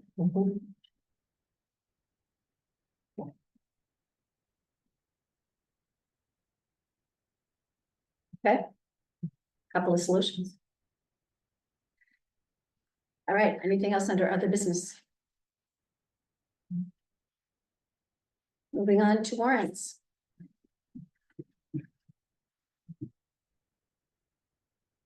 Kids calling, but I think.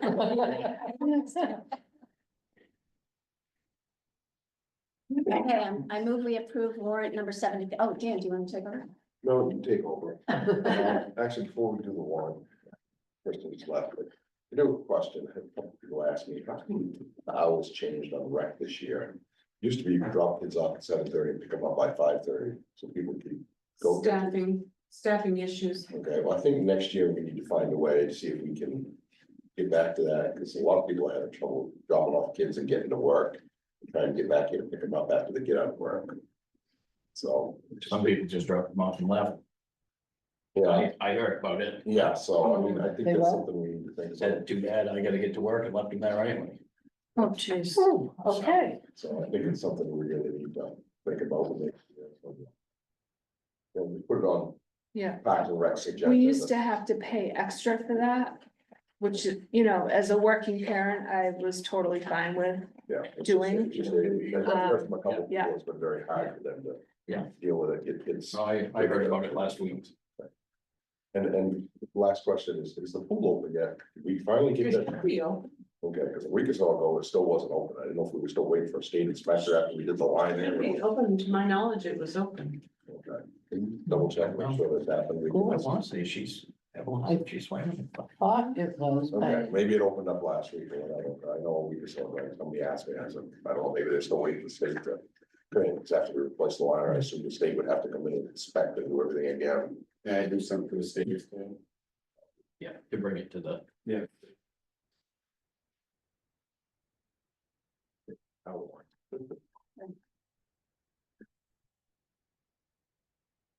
Okay, I move we approve warrant number 73 in the amount of $42,984.70. Is there a second? I second. Any questions? Seeing none, all in favor? 1, 2, 3, 4, 5. No 74? Open 70? No, that was done at your last meeting. Okay. I move we approve warrant 75 in the amount of $394.09. Second. Any questions? All in favor? I'm in favor. I move we approve warrant number 76 in the amount of $638.75. I think Melanie's hands up again too, just, oh, my mind. No. I'll second that. Thank you. Any discussion? Let's back up. Melanie? Sorry, my question was just if Dan is back, why is Dan not finishing the meeting? I told Barbara to go ahead. Oh, Continue. okay. Sorry, Dan, I missed that part. I'll be Oh, quiet. no problem. She asked me if I wanted to take over. I said, no, it doesn't make sense. And she started it. Okay. I got you. Thank you.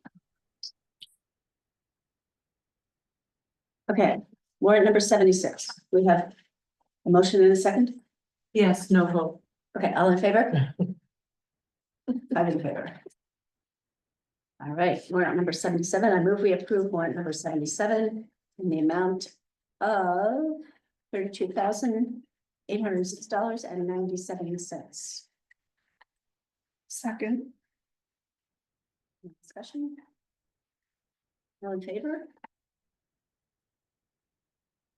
I'm in favor. I move we approve warrant 78 in the amount of $9,752.96.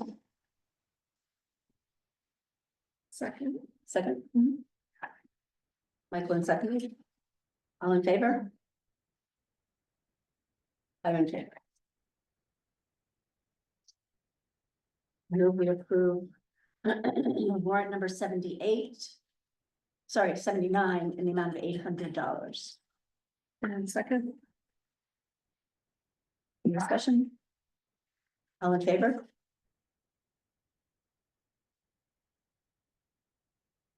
And the big one. Yes, the big one. Still clean. And I was looking at this Jeff Worthy mileage. I thought, boy, that's not a lot of mileage. He drives a lot. I move we approve warrant number 80 in the amount of $820,824.33.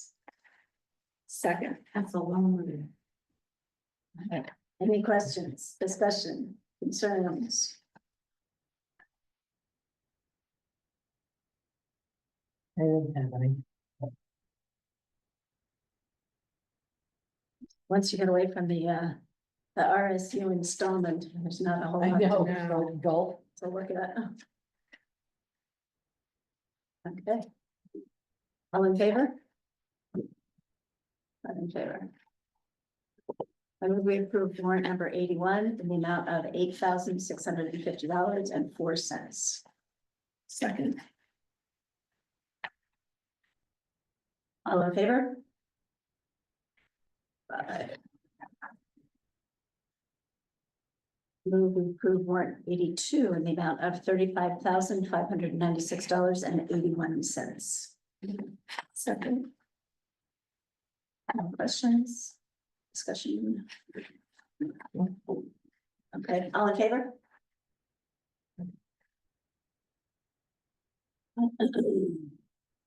Move we approve warrant 83 in the amount of $40,086.03.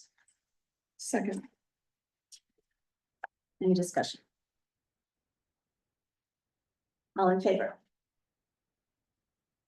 I'm in favor. That last one, Doug, Michael, Lynn, or Daniel have your checks. That's the first pay for fire. Yeah, thank you. You're welcome. And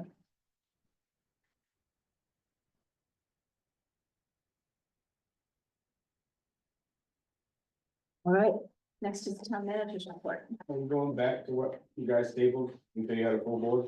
Oh, Dan, we can table all of the, thank you, totally forgot about this. No, no. We had tabled all the various policies that were up under unfinished business and new business. Because we thought we should have a full board to discuss and go over. you discussed any of them? Or- We didn't discuss, no, we didn't discuss any of these, so if you feel up to it, you Yeah, can. yeah, go through it quick. I mean, I'm probably not gonna want to vote on, because some changes, I'm gonna wanna go through. I like to make up some stuff, but yeah. Good to have the discussion, right? Okay, so the first one was municipal complaint policy.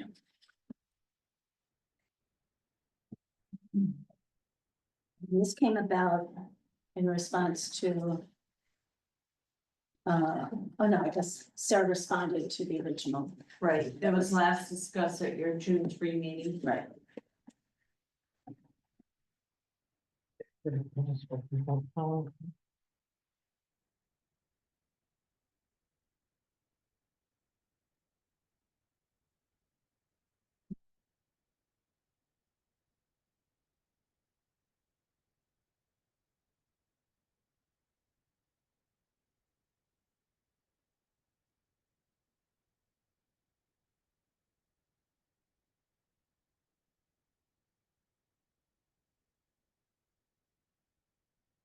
So how common is it that municipalities have this type of specified policy for complaints? I think a lot of municipalities, organizations in general, require a written complaint for follow-up purposes and record keeping.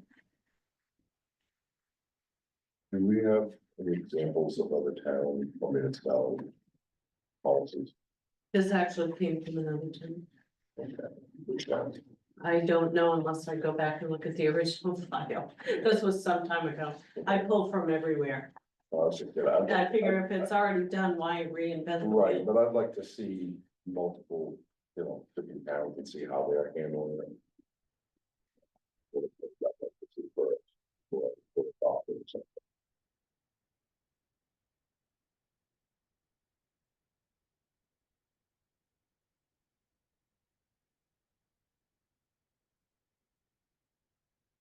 I guess one question that I had was, under scope, that,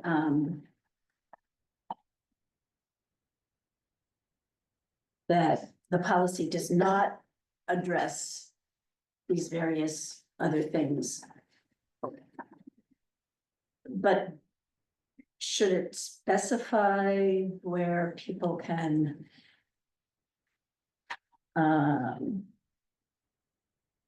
make those inquiries, like requests for service? I mean, should it say, you know? No, because this contact is a town- complaint policy. These are inquiries or requests for service, feedback, compliments, etc. They don't really fall under a complaint form or a complaint policy.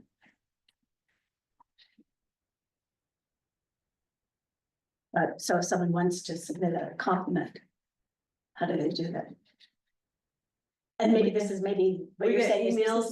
this is not the right place Right, because it's not a right. complaint. Right, we don't have a policy for inquiries. Well, we do have some of this covered under that communication policy. Inquiries, requests for service, feedback, etc.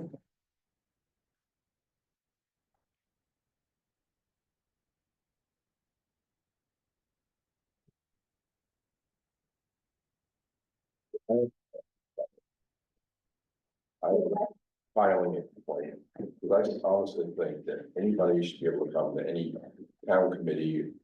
Or select board member or the town office and complain. If they want to investigate it, they may have to put it in writing. Right. But. I mean, I'm not gonna tell somebody in town they can't come to the select board. I mean, I got a complaint voicemail message, I'm sitting on my phone right now about the Post Point Road. That I haven't, but I've been sick and I haven't had a chance to call the lady back. She says it's been a disaster for 2 or 3 weeks now. So. Small schools. I went down it today, yes. Yeah, so. Yeah. Pretty bad. Pretty bad, yeah, pretty bad. But what this says is informal complaints, it's encouraged that people work to resolve issues before they become formal complaints. So there is that right off the start to try to work it out. Right, so I mean, if anybody has a verbal complaint to us, we try to get it worked out. If it ends up being in writing, then it's gonna end up being a formal complaint. Like if you look on the communication policy, formal inquiries, if they're requesting action or wish to ensure communication is addressed formally, they must submit their inquiry or request in writing. Where is that? It's on that, behind it, it's on the communication policy. Is that attachment two you're speaking of? Yeah, if you look beyond the draft of the policy, there's, let me look at the cover page. Anyway, it says, yes, you are correct. It does say attachment two at the top, kind of a great communication policy. Okay, so this is where I talk about inquiries. Inquiries of select persons. Melanie, oh, sorry, Oh, I saw Melanie's hand up. I wasn't looking. That's Sorry. okay. And Oh, go on. so I think my piece on this, you guys, is that you folks and the folks that serve on the various committees and that in town are the faces that people recognize. They're the folks that they see when they're at a Lakes Committee meeting, or they're at a select board meeting, or they're at their kid's softball game or baseball game or whatever. You are the ones that they are allowed to approach. So I have always stated, and I will state for the 1 millionth time, I will never stifle the citizens' opportunity to speak to their select board members or any other committee members. If something needs to be acted upon, then that would go to the agenda for the select board, and whoever sets the agenda, if it's the town manager or the town clerk, whoever happens to be at the time. But then it goes before the select board for action.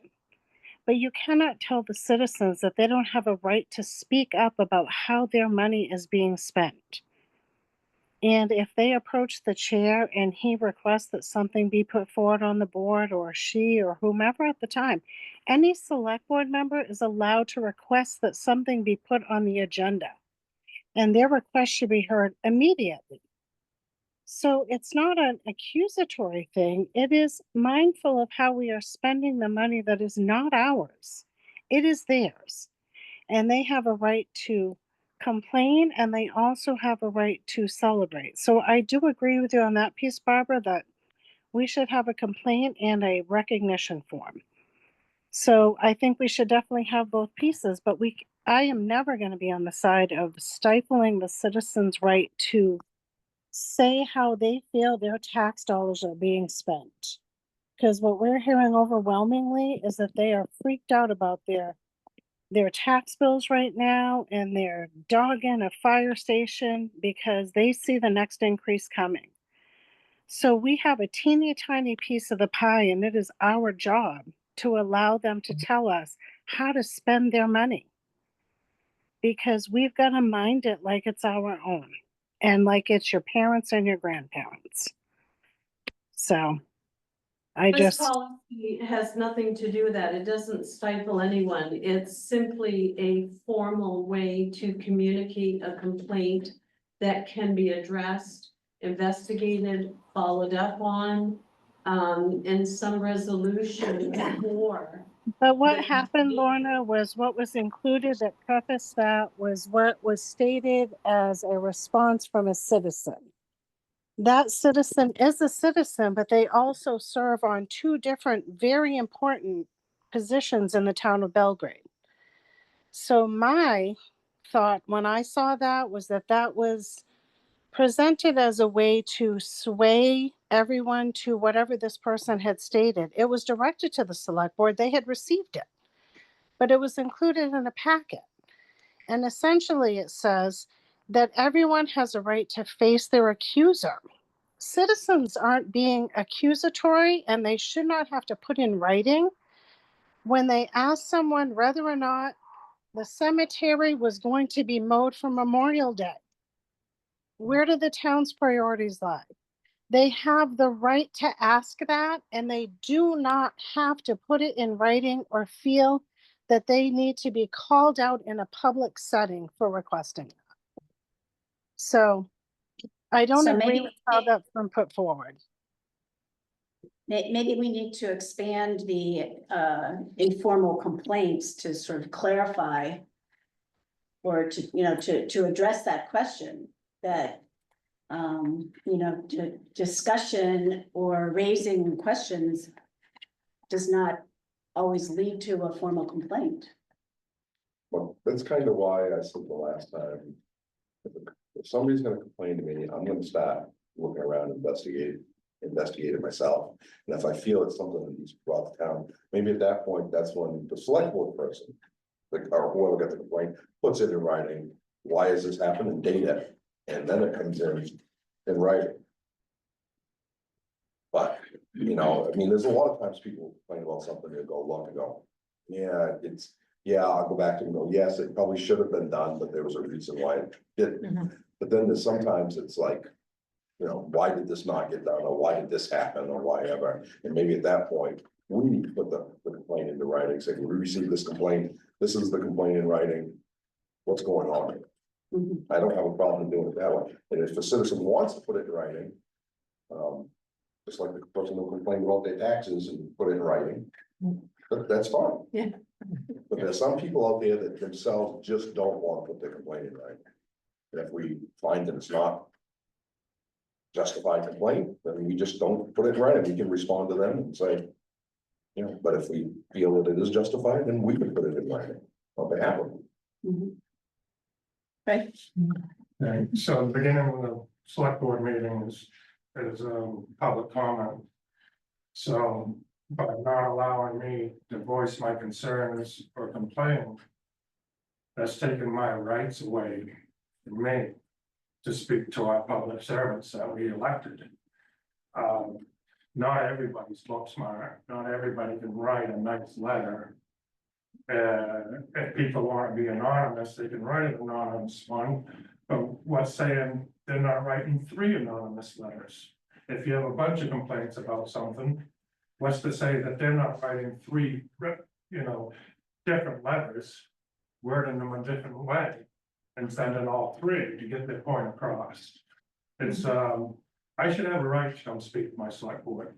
This doesn't say you don't. It doesn't say you don't, but maybe we need to specify that. Maybe we need to say, here are ways that you can express your concern. Force people just to write in a complaint isn't. But that's not the first step. That's not the first step. The writing down the complaint is after, you know, the informal process. But what I'm saying is maybe we just need to emphasize, you know, what Dan is saying about contacting your select person, or, you know, come to public comment, contact the town manager, just to make all those vehicles available, so people know that they have those options. Wouldn't that be all part of the first step of an informal? Complaint is a very, complaint is a very. I get calls and I get emails, and I mean, whether it's kudos or criticism or questions or anything like that, I mean, I think people feel fairly comfortable coming in and, you know, saying or asking or whatever. And there's no intention to not allow people to speak. That's, I mean, that's not right. Right, So Right. there's no intention for that. right. Mary? Yes, so I just I'm going through the board book, and then I looked online and it says attachment 2, but there's no attachment 1. So is there a policy being put forward? Yeah, it's not anything. Attachment 2 is the communication policy, Mary. Right. Okay. And I just want to That's say, how it looks when I copied it out of the policy book. That's what Okay. it says. okay. All right. That's That's so already something on the books, yeah. my other point, it just is that I am the FOA officer currently right now, and I feel like I'm doing a good job with documenting everything that comes in, whether it be verbal or whether it be in writing. FOA requests no longer have to be in writing. It can be a verbal. So what I do is I document it the day it comes in, what was asked, and then whoever can best answer those questions. Sometimes it's code enforcement. I'll go to code enforcement, ask them what they have on it. Sometimes it's been assessing. I had a large one from assessing in the past. We've had one from one of our employees, but everything gets documented, and the people that put it in writing, it gets printed off. It gets put into a book, and my response also gets put into the book as well. So, but FOA requests no longer, have to be in writing. So I guess the point of putting something in writing, people don't have to do that anymore, and that's state law. They don't have to put something in writing. Mary, I have a question. Do you take anonymous for your requests? Do I take anonymous? No. Yes. Okay. Not for things that I respond to. People may ask questions. Somebody has been asking repeatedly, where's the list of the items that are for sale? Actually, I've had a couple of, but does that really matter? That's just a general question. Right, that's just a question. That's not a complaint. That's Right. not a request. Right. I don't take, yeah, exactly. But right. No, I didn't know if I was missing attachment 1. That's all. No, this is just part of the communication Okay. policy under the policy book. Yeah, Okay. a FOIA request is actually a legal request, so it has to have something attached to it. FOIA can now be verbal, does not no Right. longer. But you're still It's a legal recording the request, so name. you have to have a person You're that actually having- requests it. You're having a written record of Right. that inquiry. Right. So you can follow up. That was my, having a written request, commands accountability. Yeah. For all parties, if I get it and it's in writing, I'm responsible. I have something in writing that I have to respond to. Hearsay is hearsay in writing. I'm just trying to avoid that and have some sort of a process in place. So that if someone has a valid complaint, that it's taken care of, addressed, and they're happy with the result of their inquiry. And that's why I think that if somebody And has a valid complaint, if it comes to us, we find it's valid, we write it down and we give it to you, just like Craig's here tonight and he makes a complaint during public comment. It's in the notes, it's actually a written complaint. It's written down, it's recorded. But if we get a general complaint and we go look at it and go, we go back and go, yeah, that's really, that's minor or whatever, then that doesn't have to come through the full complaint process. But I think, at that time when we come to you, then it becomes more of a written complaint at that point. Yeah, well, maybe under, where the first sentence under scope, a complaint is an expression of dissatisfaction related to a municipal program, service, facility, or staff member.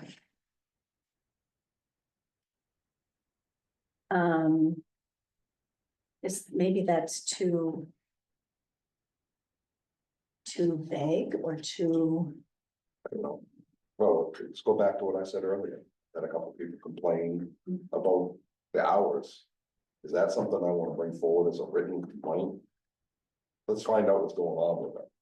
What happened? Oh, the hours at and the how center. can we change it? That's, to me, that's the thing that doesn't necessarily have to be a written complaint. It is in the record now, so we can look at it.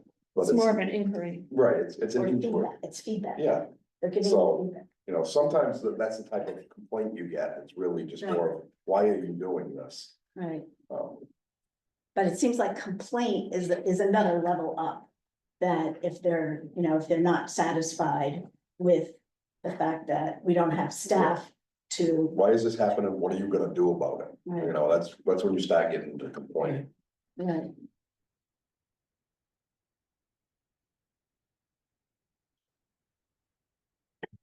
So maybe we look at a couple of other policies, or we think about including some of these things that we've been talking about, that, You know, You know. as I said, if there's any other policies out there, I'd like to see how some of the other Mhm. towns have written them. Kind of get an idea, and then maybe we can. Well, maybe an idea of what their scope is. Are they getting right, 10 complaints a month? Or are they getting 10 a year? I mean, how widespread is the issue? Right. So that we can address it appropriately. But I think if we do that, I think we need to make sure that somewhere in here, that we say, you know, this policy is not taking away anyone's right to complain. Oh, We're but not their trying to opinion. express it, stifle, yeah. Right, right, but everybody has a right to say how they feel. but just so that, Nobody that should we're ever very feel that they explicit, can't. this is for. Concerns that get to a certain level, whatever that level is. Right. So that we're very clear that we're not trying to stifle people. Comments. Right, and the written part of it's more for record keeping. Yeah, We've and got if something people to see fall it- back on that says, all right, you got this complaint, now what did we do with it? Right, So people can't come to us and go, I come in and complain and it never happened. okay, well, let's see what we can find for, I've made Other a note of policies to checks look at. from other I will municipalities. see what other people do. Yeah, and just include, you know, paragraph or some bullet points about how residents can get some of their questions answered. do we Town have a, manager, select do people. we have a inquiry, something or other on the website that somebody could go to? You know, Okay, I don't know, but maybe that's. I don't know, Something we can I put don't in know if we do. somewhere. Contact I said, us. You know, I mean, some places have a suggestion box. Right, I'm trying to see how, is there any way to piggyback on that, saying. Right, and to set it up in a more positive framework, Right. so that complaint is not the first thing Right. they see, but communication is really the key. Communication. We Do want you to have, do we we have wanna an hear employee do we have an employee that deserves? Yeah. Compliments Little or forms. is doing We their job, want to hear how we're doing. right, You can write whatever you want. I don't, there's, but that we do the positive there's as well as the nothing here negative. that really, I mean, it says contact us, but there's nothing like, inquiry or comment or, do you know what I mean? There's nothing like that that I see right off. But that might be part of a new communication tool. And maybe the Yeah, use of, I mean, there's lots of websites that have spots for, if you have a comment or inquiry, right? You just click that and you can type whatever you want and it goes somewhere. And somebody usually gets it back. Somebody gets it. I Mary just has her wanted, hand up. I just wanted to add maybe the use of concerns instead of complaints, because complaint is a word That's that a good implicates point. something, Communication, to yeah, express Concerns is- concerns. It's a nicer, Yeah, and like I said, you don't have to just. Let us know how we're doing. right, That'll, you know. we'd like to good, hear from you, Bad, you know, we want to hear from you. yeah. Yeah. Melanie has her hand up. Melanie, Hey, so I think, you know, instead of having a complaint thing, maybe it's a recognition / complaint, like just or kudos / complaint. Like sometimes people are gonna be like, wow, I went to the transfer station today and I had a ton of stuff and those guys were super helpful. And other people might be like, wow, I went to the transfer station and the line was outside on the road. What can we do about better hours? But give both sets of folks a chance, and maybe if we don't put it as just a contact us, but maybe how can we help? And then we get what we get. doing, I like Yeah. that, what you said, Dan. maybe That kind of kudos covers that. / concerns. Or how are we doing? People will feel Yeah. comfortable to say, oh, this was great, I went Yeah. into the town office and they were awesome and. What they do you want helped us me to and I know? get it right? You know, But then if they don't like something, they're gonna say that too. I went to the transfer station and, right, or whatever department. It just sounds nicer and more It's- inviting it's to. What's on your mind? To encourage I dialogue. mean, that's the problem that's the problem that I've had with this from the time we started talking about it, was complaint. It just We seems need like, it, but we need some way to encourage people to have dialogue, yeah, right? but if we call But I don't this, think this is Yeah, no. encouraging. right, No, if we call this, I'm with you. yeah, if we call this kudos and concerns policy, and then we have a paragraph at the very end about complaints, you know, if you feel you need to express something in writing, send it along. I don't know. But like I said, if there's something on the website that you can type in, because it could be. They ran over my mailbox, no plow, you know, so it's, you know. And that's a quick way to reach someone is being able to submit something online. Right, Yeah, yeah. Right. Melanie? maybe we just call it our communication link. Yeah. You know, communicate with us, and then But- people can, Sorry, I actually meant to take my hand down, but I do have something. It doesn't have to be either or. You still can talk, most people ruminate on something and then they see someone they recognize who belongs to something in town. And that's who they choose to talk to. But if they want to take it a step further and they happen to go on our website, there's a spot for them. Maybe we also put something at the town office, a kudos and concerns or suggestions box at every window. So we actually know what folks are thinking. But I don't think it has to be either or. I think it needs to be in addition to. So you sort of Yeah. capture everyone. And then I Yeah. promise I'll leave you guys alone tonight. And then we'll have hours for the kudos and concerns boxes. Like I say at my house, the complaint department is closed. And as far I as used, I used to have a tattle thing with my kids. If you put it in the tattle thing and we took it out at the end of the day, and it was no longer concerning, it was just a tattle. And they sort of got that. But you still have to give people a chance to speak. So however we have to do it. And I know that that's what your intention is. So, you know, that's my 2 cents. But sound do enough. some more refining on it. Yeah, well, and instead of having this a separate policy too, why can't it be part of our town communications policy? Because it's still part of communications. It's communicating with the town residents and Right. citizens. Right. It can be So why don't we just. update or amend or add. Have some couple paragraphs having to do with, you know, bringing concerns to the town and, or compliments to the town. And let's, let's, Work on it and see what it looks let's like kind of next get it all week. together rather than having all these different policies. Okay, Okay, what was the next one that we? municipal vehicle operation policy. Municipal vehicle operation policy. I think you've already looked at this one previously as well. Yes, May 20.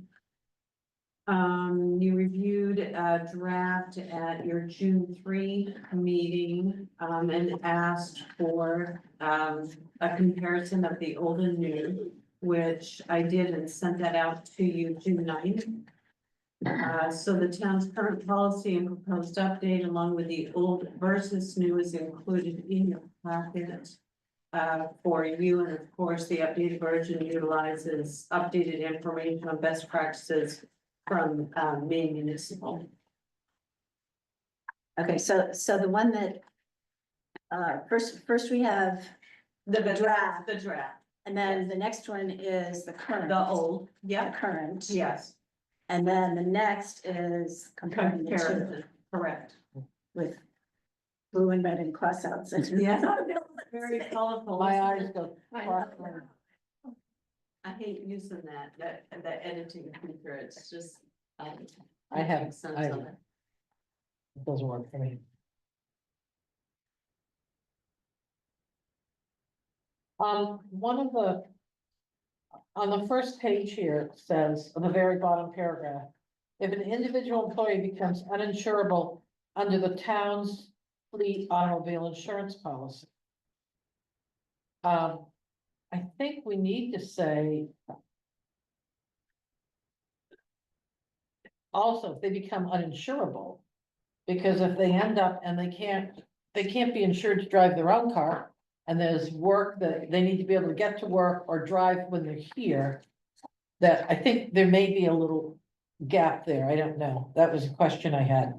is do we need to address the fact they may be driving their own vehicle on company time or for company to go to things, and if they can't drive their own car and they can't, and there's no non-driving work, that also is grounds for release. So, I don't know how often that happens, but it just looks like it's a piece that we may have maybe missed. So you're saying, Well, it says if an individual employee becomes uninsurable under the town's fleet auto insurance, okay. Or under their own policy and non-driving work for which they're qualified is not available.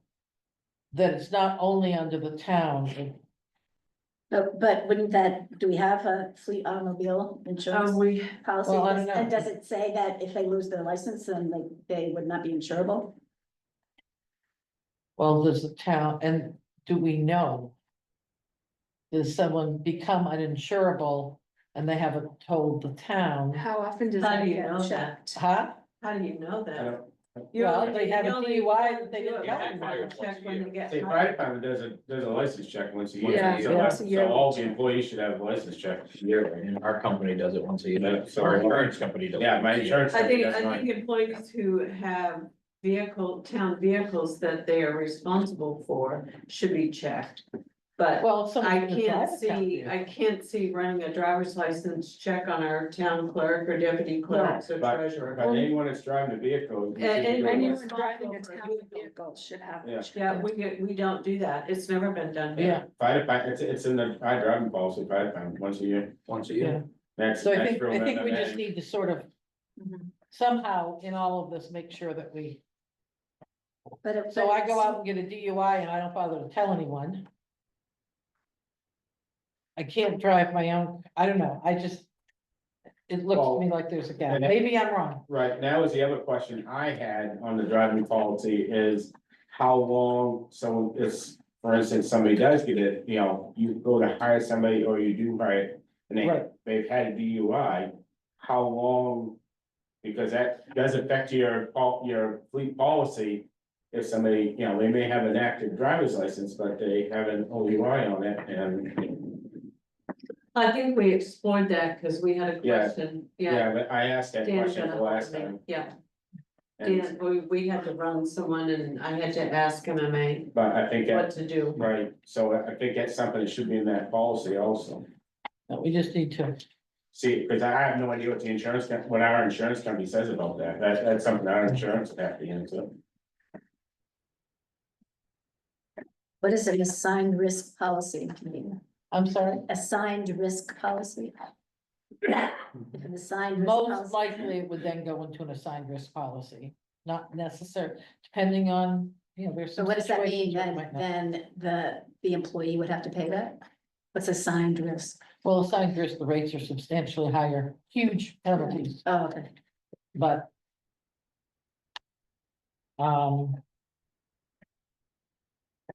I just think we need to make sure that we address that if someone gets it. Or maybe part of it, it's your responsibility as an employee to notify the Right. But if we do a license check once a year, Well, The that- other thing but for us, it we have could to be sign the before or driver's after phone, though, driver's- right, but I think we Driver's should pledge say, to enforce, so the other thing you should do, that should be in that policy is a driver's pledge. So if you do get any moving violations, it's your responsibility to notify your supervisor. either Do you have moving that in the violations fire or department? Yeah. major Can you violations. send that to me? Travis, yeah, if you get it, yeah, Travis. Ask get it. them. Yeah. I will. Okay, I'll do moving I'll or make a major. note to reach out to them. If someone gets a speeding ticket, do they have to let you know, or is it a major? Speeding Anything. ticket, and- Everything, okay. Yeah. I just think we need to be aware. And that we're, by the time, we're very strict. Yeah, well, you've got big Yeah. equipment you're You have driving. to be. Yeah. correct. But I mean, we should be too, if we. Yeah. Yes, we We're should driving be town too. vehicles, we don't It want should them be to be fair taking across the risks. board. I mean, if I have 4 or 5 speeding tickets and I say, oh, I'll go to the Sunset Grill and get lunch and come back and I'm doing it as part of my job. And I get into an accident, the town can be on the hook, because I was doing that. Yes. you So were that working. non-owned, Right. that non-owned piece, so I just think we need to be very sure we capture that. or the Yeah, essence that's a of good that. idea, Bruce, that we get a copy of that for here. Yeah, and that, so you must have, do you say there's a pledge that you sign? Yeah, Yeah. yeah. So if we get a copy of We all have that, to we sign can it. look Do it for, at Super Sunday. Yeah, Super Sunday, we do it every Super Sunday. yeah. Yeah, The municipal vehicle policy, very first thing where it says municipal vehicle. I know policy, people who it get should say DUIs includes in fire another arrest, state, bombing, the fact they have and they don't tell the state of Maine, policy or something. That way. and somebody they doesn't come still back have and an say, active well, policy. this- They still have an active There's a license. reason for excluding. And it never gets changed. Okay, Dan was just saying that there should be a statement that the fire and rescue would be excluded from this policy because they already have their own policy. Oh, Yeah, okay, we have a different policy, I mean, Yeah. it's different vehicles, different. We actually- I think Yeah. I'll get a copy from Trav and I'll reference whatever the Right. name of that policy is. Right. I'll say, That way, please see, blah, blah, Because blah. we have to have EVOC training, That way, EVOC explains it, certification, that we have there's to a do truck. policy. yeah, Lorna, I was saying that, you can get a DUI in another state. State of Maine doesn't know about it. Not all the states communicate. I've had some situations in that way, so whatever we do is just revoking your main driver's license isn't necessary. You can have something someplace else that doesn't necessarily show up right away. But people should still know if they've got a DUI in Massachusetts, and Massachusetts hasn't notified Maine to pull the license. You still are in violation of our driver vehicle code. I don't know how we word that, but we need to make sure we take care of that little gap. I think that driver's pledge will take care of it. Huh? That driver's pledge will Well, take care of that, I believe. Yeah, Yeah, okay. See here on at the bottom of page 2, it says, any employee cited or fined for a moving vehicle violation while on town time must report the event immediately to the department director and or the town manager, but that doesn't cover anything that they've done on their own time. Correct. Right, And so is if that, someone has. and is that, but is that beyond our purview? Do we have the right to Yes, Yeah, know that? If it affects their driving Sure. license, then Okay. yes. yeah, same with Doug and I, with our company, we can require it. Driving is a privilege in the state of Maine. Yeah. Yeah, It's not a right. up under use of town vehicles, you sound like a commercial, Craig. there's a couple of things having to do with exceptions, and it says to be approved only by the town manager. I think it needs to be under the guidance of the select board, because I don't got all the town manager, pick a town manager, I don't want people coming up with different exceptions. I'd like to know about them before they're That's approved. a good idea. That's in that first paragraph? Yes, under use of town vehicles. well, could you say exceptions are only approved by the town manager with notification to the board? Or guidance or something, it's just so we have input. I mean, we because- don't need to be the No, enforcer, but we just need to. be no, notified. but I'd like to know if something's gonna be approved for a Right. certain reason, because we may go, no, I don't think so. So if we're just notified. Anyway, The other thing is, I don't see in here qualifications. I think you have to be qualified to drive what you drive and haul what you haul. qualified for the vehicle, Yeah. like if you've Because got the like, I big. know we have a What is problem with it? having What's the trailers license? CDL. over, GL license? overweight and everything else. CDL. We need to have the right licenses, so if we get caught, we get bagged, town's gonna be on the hook, If you get in an accident, you're on the hook, so. regardless if you're. if- We're on the hook either way, but. Yeah, So I think. You have to have the driver license qualifications to operate what you're operating. that new truck and the big Well, trailer. is- Any employee operating a town vehicle must strictly adhere to all town and state traffic laws and or regulations. Wouldn't it fall under that? No. It's- State regulation, maybe state requires you to have a certain license. But if I would, Operate I think if we're really clear and let, Yeah, Very probably good. should then write that someone out. can't say, oh, I didn't think that's what you meant. 'Cause I know we were talking about getting some licensing and I wanna know where that's going, because I don't wanna be on the hook. if somebody wants to do something But like it that. says, at the top of page 2, it says under employee responsibility, It shall be the employee's responsibility to maintain a proper driver's license in the required classification.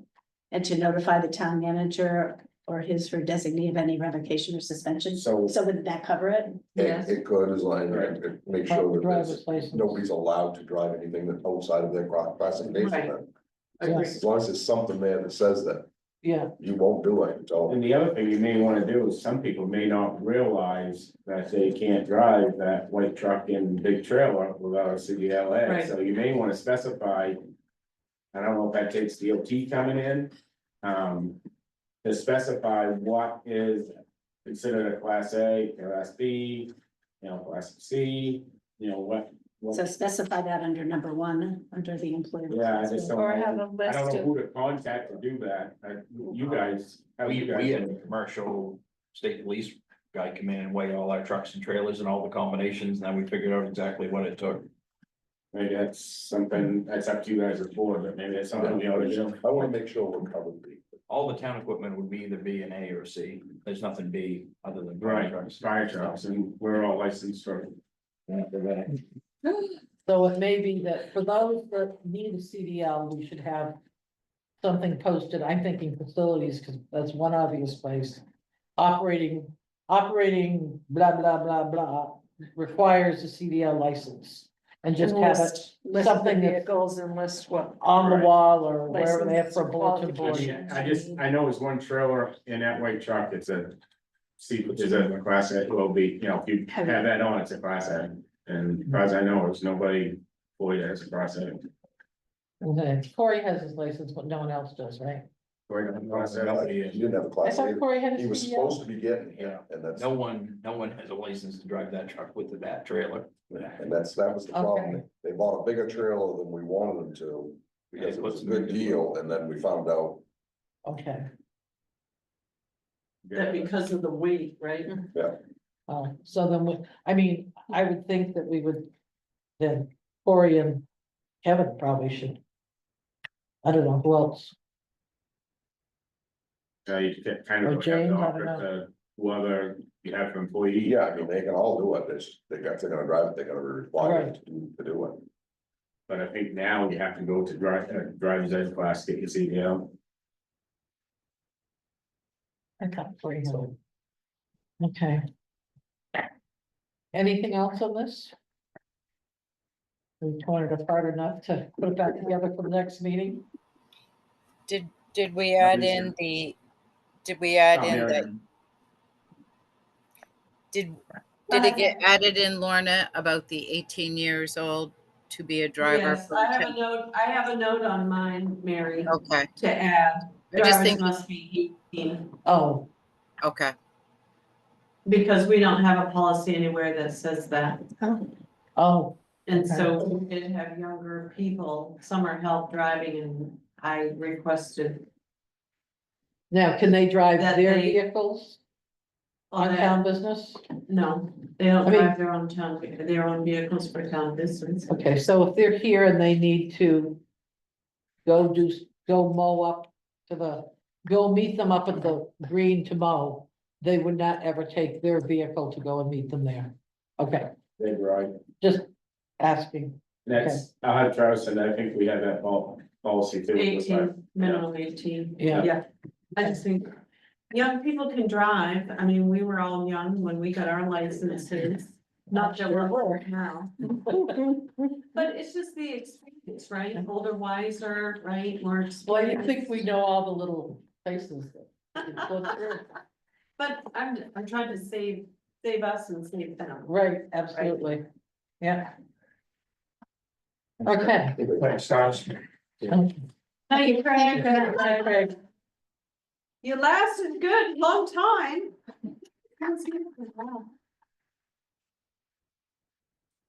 Cell phone policy is the next thing. Yeah. Trying to think if there's anything here.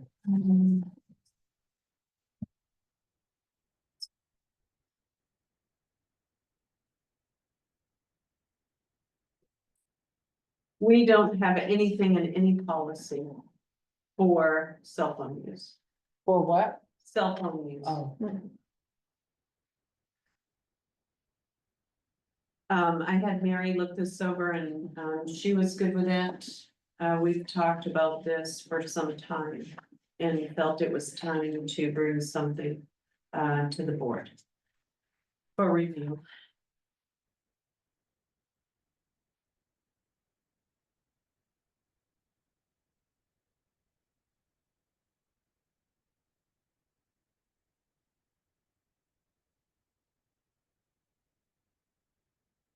So who has town issued? I was just gonna ask that same Just you? question. So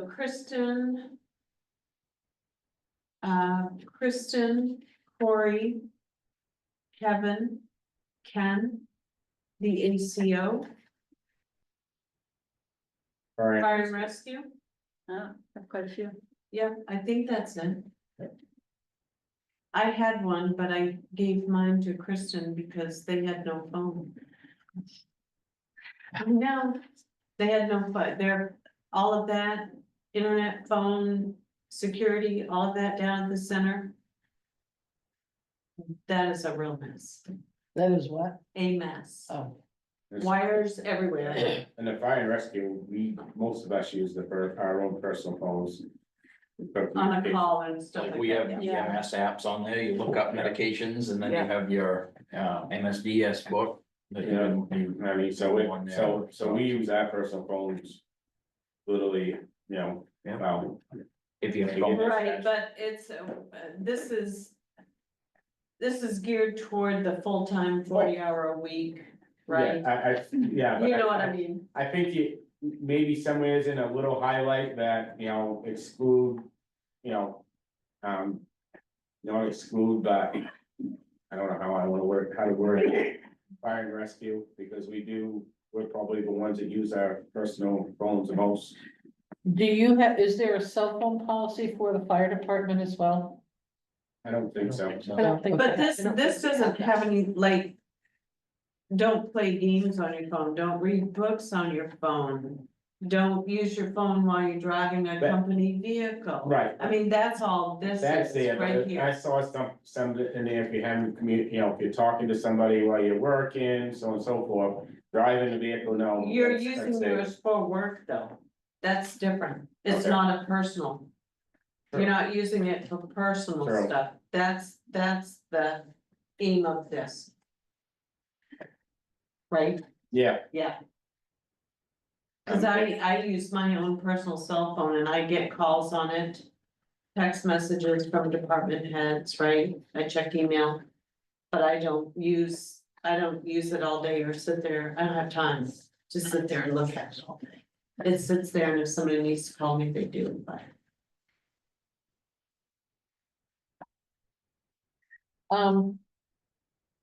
So, oh, go ahead, Karen. When I look quickly, it says, we talk about town issued phones. We won't allow employees to play games on cell phone.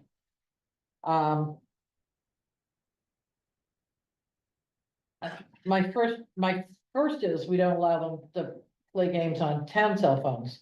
But we're not allowing them to play on their own cell phones during working hours.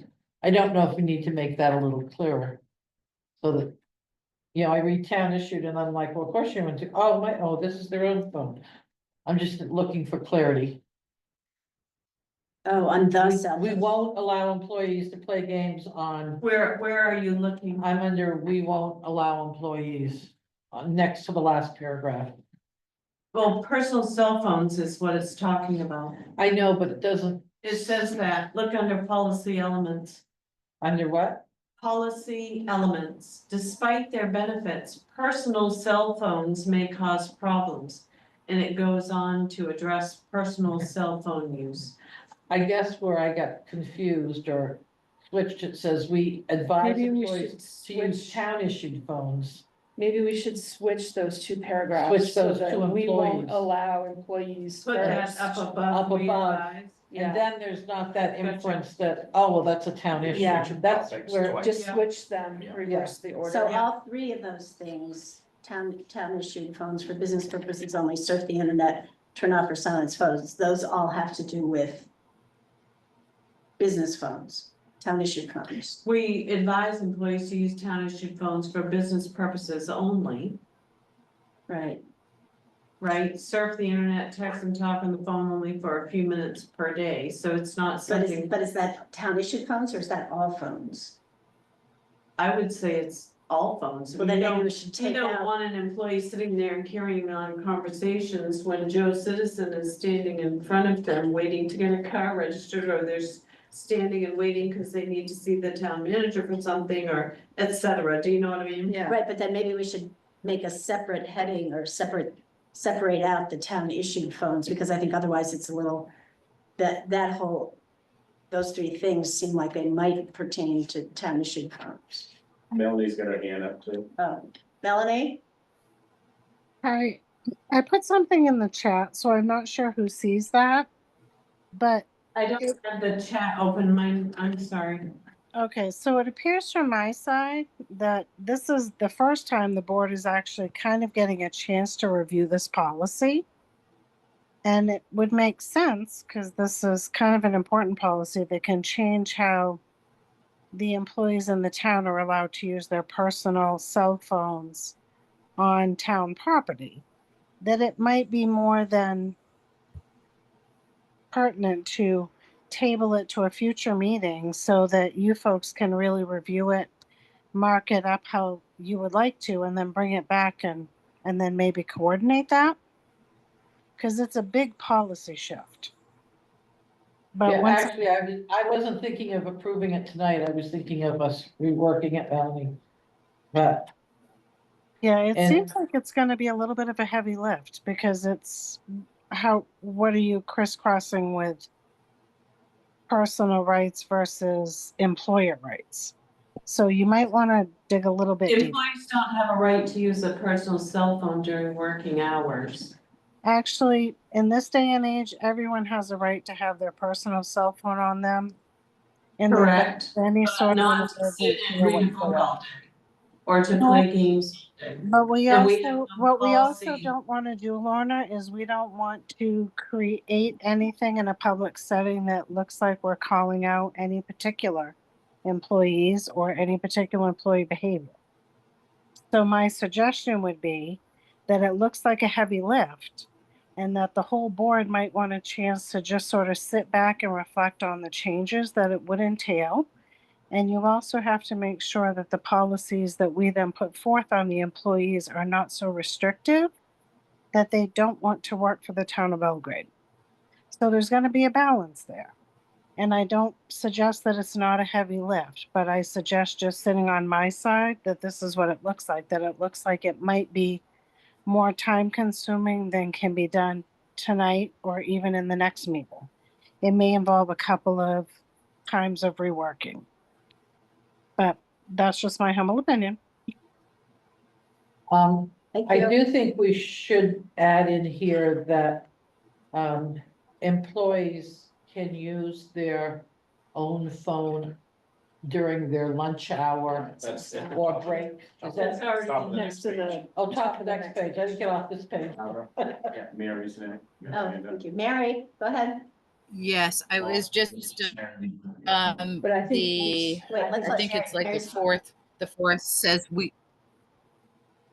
so it says we won't allow employees to, could we change that to say employees are not permitted during business work hours to use their phones for these reasons? I don't like how it says we will not allow. Can we say employees are not permitted to use their What number is phones? it, Mary? From the front. It's on the one that first says, page. it's the one on the first page says we won't allow employees to. Can we just change that to say employees are not permitted or are to refrain from during work hours to use their personal phones for these reasons? Yeah. Can we Yeah, make that it a could be little something. nicer? That's all that Yeah. I'm trying to do. Yeah, yeah.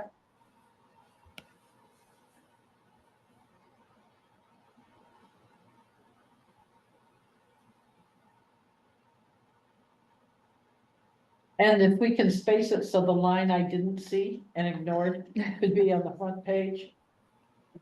Because someone else may not see it and ignore it either. Or bump that whole, Yeah. how to properly to the next How to- page. Figure that out.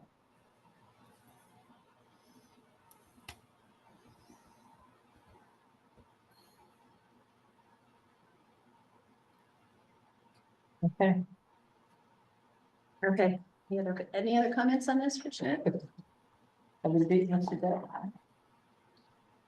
Nobody's getting in. Melanie? Okay, I'm so sorry, but I just want you all to realize that this policy wouldn't just affect the town office or the recreation center. It would be the transfer station attendants. It would be everyone who has any semblance of downtime in the town of Belgrade. So facilities maintenance, literally every single department.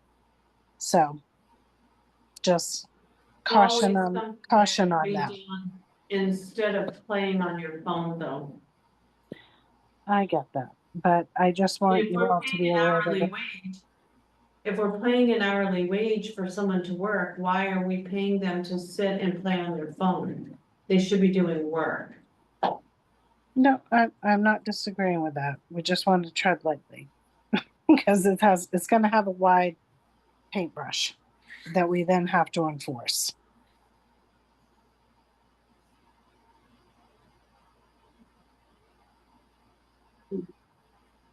Okay, so we will table this for the next meeting and give it more thought. Yeah, Yes. I move we table this to our next meeting and come back with a revised plan incorporating our suggestions. So are we making some corrections and dropping them off, so it's ready for the next meeting, or bringing the changes that we I might? think the ones we've been talking about, and if we have more, I think we should bring them forward. So that was my motion. Second. Okay, and before we end discussion on this, I had sort of flagged, turn off or silence their phones when asked. I don't know, when asked, that just seems Maybe turn off. as needed or as a courtesy, or I don't know, I mean, does I anybody don't know, have? maybe personal cell phones just need to be silenced during working hours. And I'm not picking on Dan, It's like- but right, your phone went off during a meeting, Right. right? Everybody's like, So did mine, right? because I don't silence mine. Yeah, So say something like please silence personal phones during working hours. Cause you can still, You'll still it get your can notifications. buzz or whatever, you know what I mean? you can buzz, you can. Yeah, Right, and everybody knows how important it is that if you have kids at school or daycare or. you need your you know, phone a to wife get having surgery notified. or whatever, you know, Absolutely. you need to monitor what's going on. Right. Absolutely. So, you know, we're not gonna totally forbid them. No, not at all. You know, I'd love to take every cell phone, throw them all in the trash and make it all again. Right. There's that. That's the most evil thing they ever invented, right? And some paperwork's great. That's when I first started doing business, and I carried a pager. Yeah. Yep. And people didn't expect you to call them back that instant. When you get to a payphone, you might get the chance to call them back. That saved Mr. Nichols' life. He was a detective with CID for state police and he was in a motorcycle accident right up on 27. And he had his pager on and he skidded down the road on that pager. It kept him up just You may enough. have a job. Yeah. It was back in the early 90s. Okay, Pager. so we tabled that, we tabled the rest of the stuff, because I don't want to go over the rest of the stuff. I think that was it. Yeah, That was the last one. we saved those 3 policies to discuss with you, but we weren't really Okay. intending to finalize them tonight. They all need. I'm saying, did we physically table the other one? Yes, we did. Yeah, Oh, did we? well, I don't know. Did we that vote we on can table? table Did it. we I vote on tabled table? them, going back and talked about it, so now we table them going next. We tabled them until you arrived. Yes, I guess we'd have to. Okay, Table them so again. Yeah. can I amend my motion? Yeah, just table all. Well, this one, I amend my motion Wait, that we wait, I think we- table all 3 policies until our next meeting.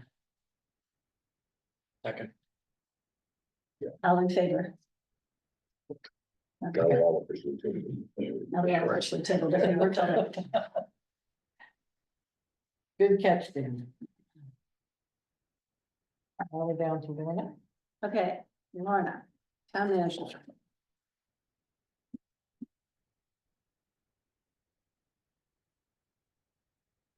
I've included a draft on your table, a draft RFP for timber harvest. The trail committee will meet this week, with Julie Davenport, to go over best practices for timber harvest, the process, et cetera. It'll be an opportunity for the small committee to ask questions and get some insight on the process, as we continue work toward the harvest and then trail grant. Maine DOT has been notified to proceed with additional signage at the Route 135 West Road, Minot Hill Road intersection, because there was a question about, adding 1 or 2 stop signs with the lights, and to get the cost of that, and if it were too much, then we would just proceed with what they were Yeah, gonna. And those have been put in. Right. They've been installed. Yeah, they have or haven't. Yeah. Oh, Install every lights. I'm, okay, yeah, they won't, because that was, what, $2,500 a piece. So, And they don't Okay. maintain them. We will be welcoming Kelsey Leibold on July 21 as deputy clerk to fill the open position. Pipe Industries, will be paving, they are paving McGraw Pond Road this week. A notice has been posted to our website and Facebook page to alert residents. Next up will be Horse Point Road. I have asked for a schedule and will forward this out to the board once I receive it, along with posting updated notices via our website and Facebook page.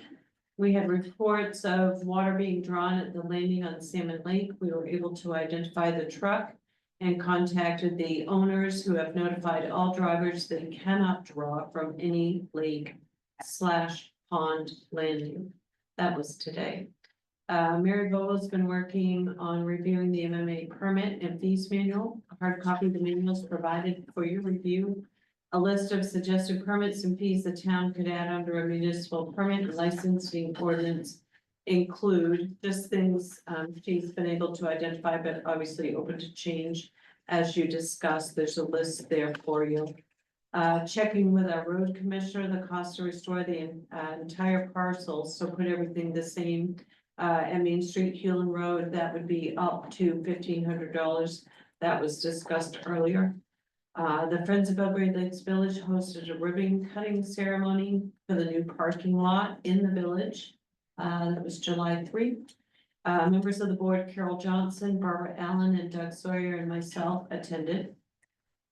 We received word that our CDS grant for a new fire and rescue station has passed the appropriations committee and will go on for House and Senate votes. We are on track and will await final word on a grant award in the spring of 2026. Our treasurer is working on final figures for the first half of the fiscal year as we look forward to schedule meetings with department heads, budget committee, and select board for town meeting January 24, 2026. That's at 9 o'clock in the morning at the Center for All Seasons to vote upon a budget for January to June 2026. And Mary and I were talking today, and she brought up, we actually have a social services policy. I'll forward that out to you to take a look at, but it actually has some dates on when social services need to have their petition in by to be ready for town meeting. Of course, that's changing as we have our first town meeting January of 26, and then we'll have another one in June. And does the board think about this? I'll bring this up at your next meeting. Do you want to have those social service requests done for the January town meeting? Or do you want them done for the June town meeting?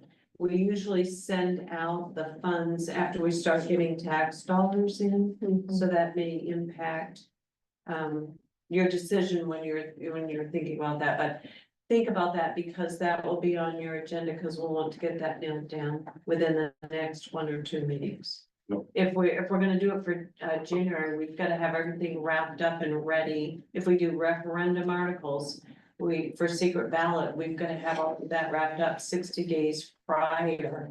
Ballots have to be printed.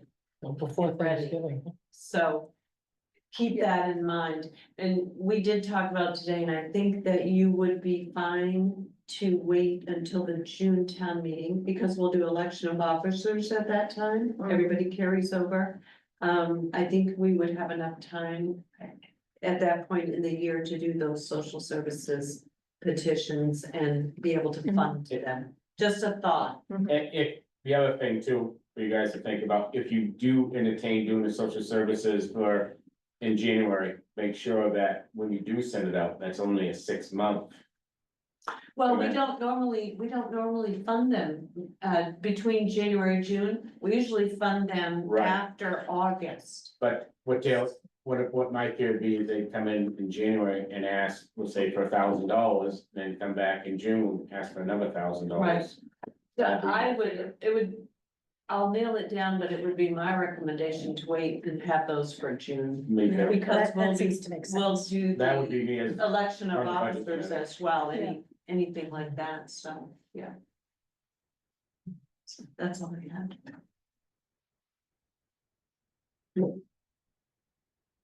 Okay. Okay. So we have an executive session that we have less of.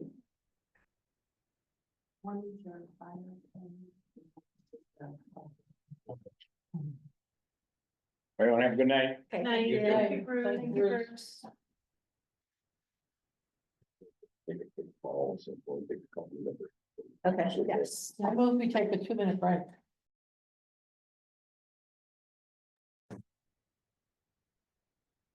Everybody does.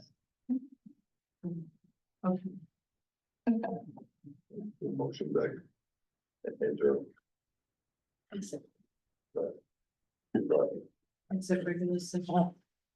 I move we exit the regular select board meeting at 9:10. Second. All in favor? I move we move into executive session under 1 MRSA subsection 405(6)A personnel matter at 9:11. All in favor? Mhm. Good.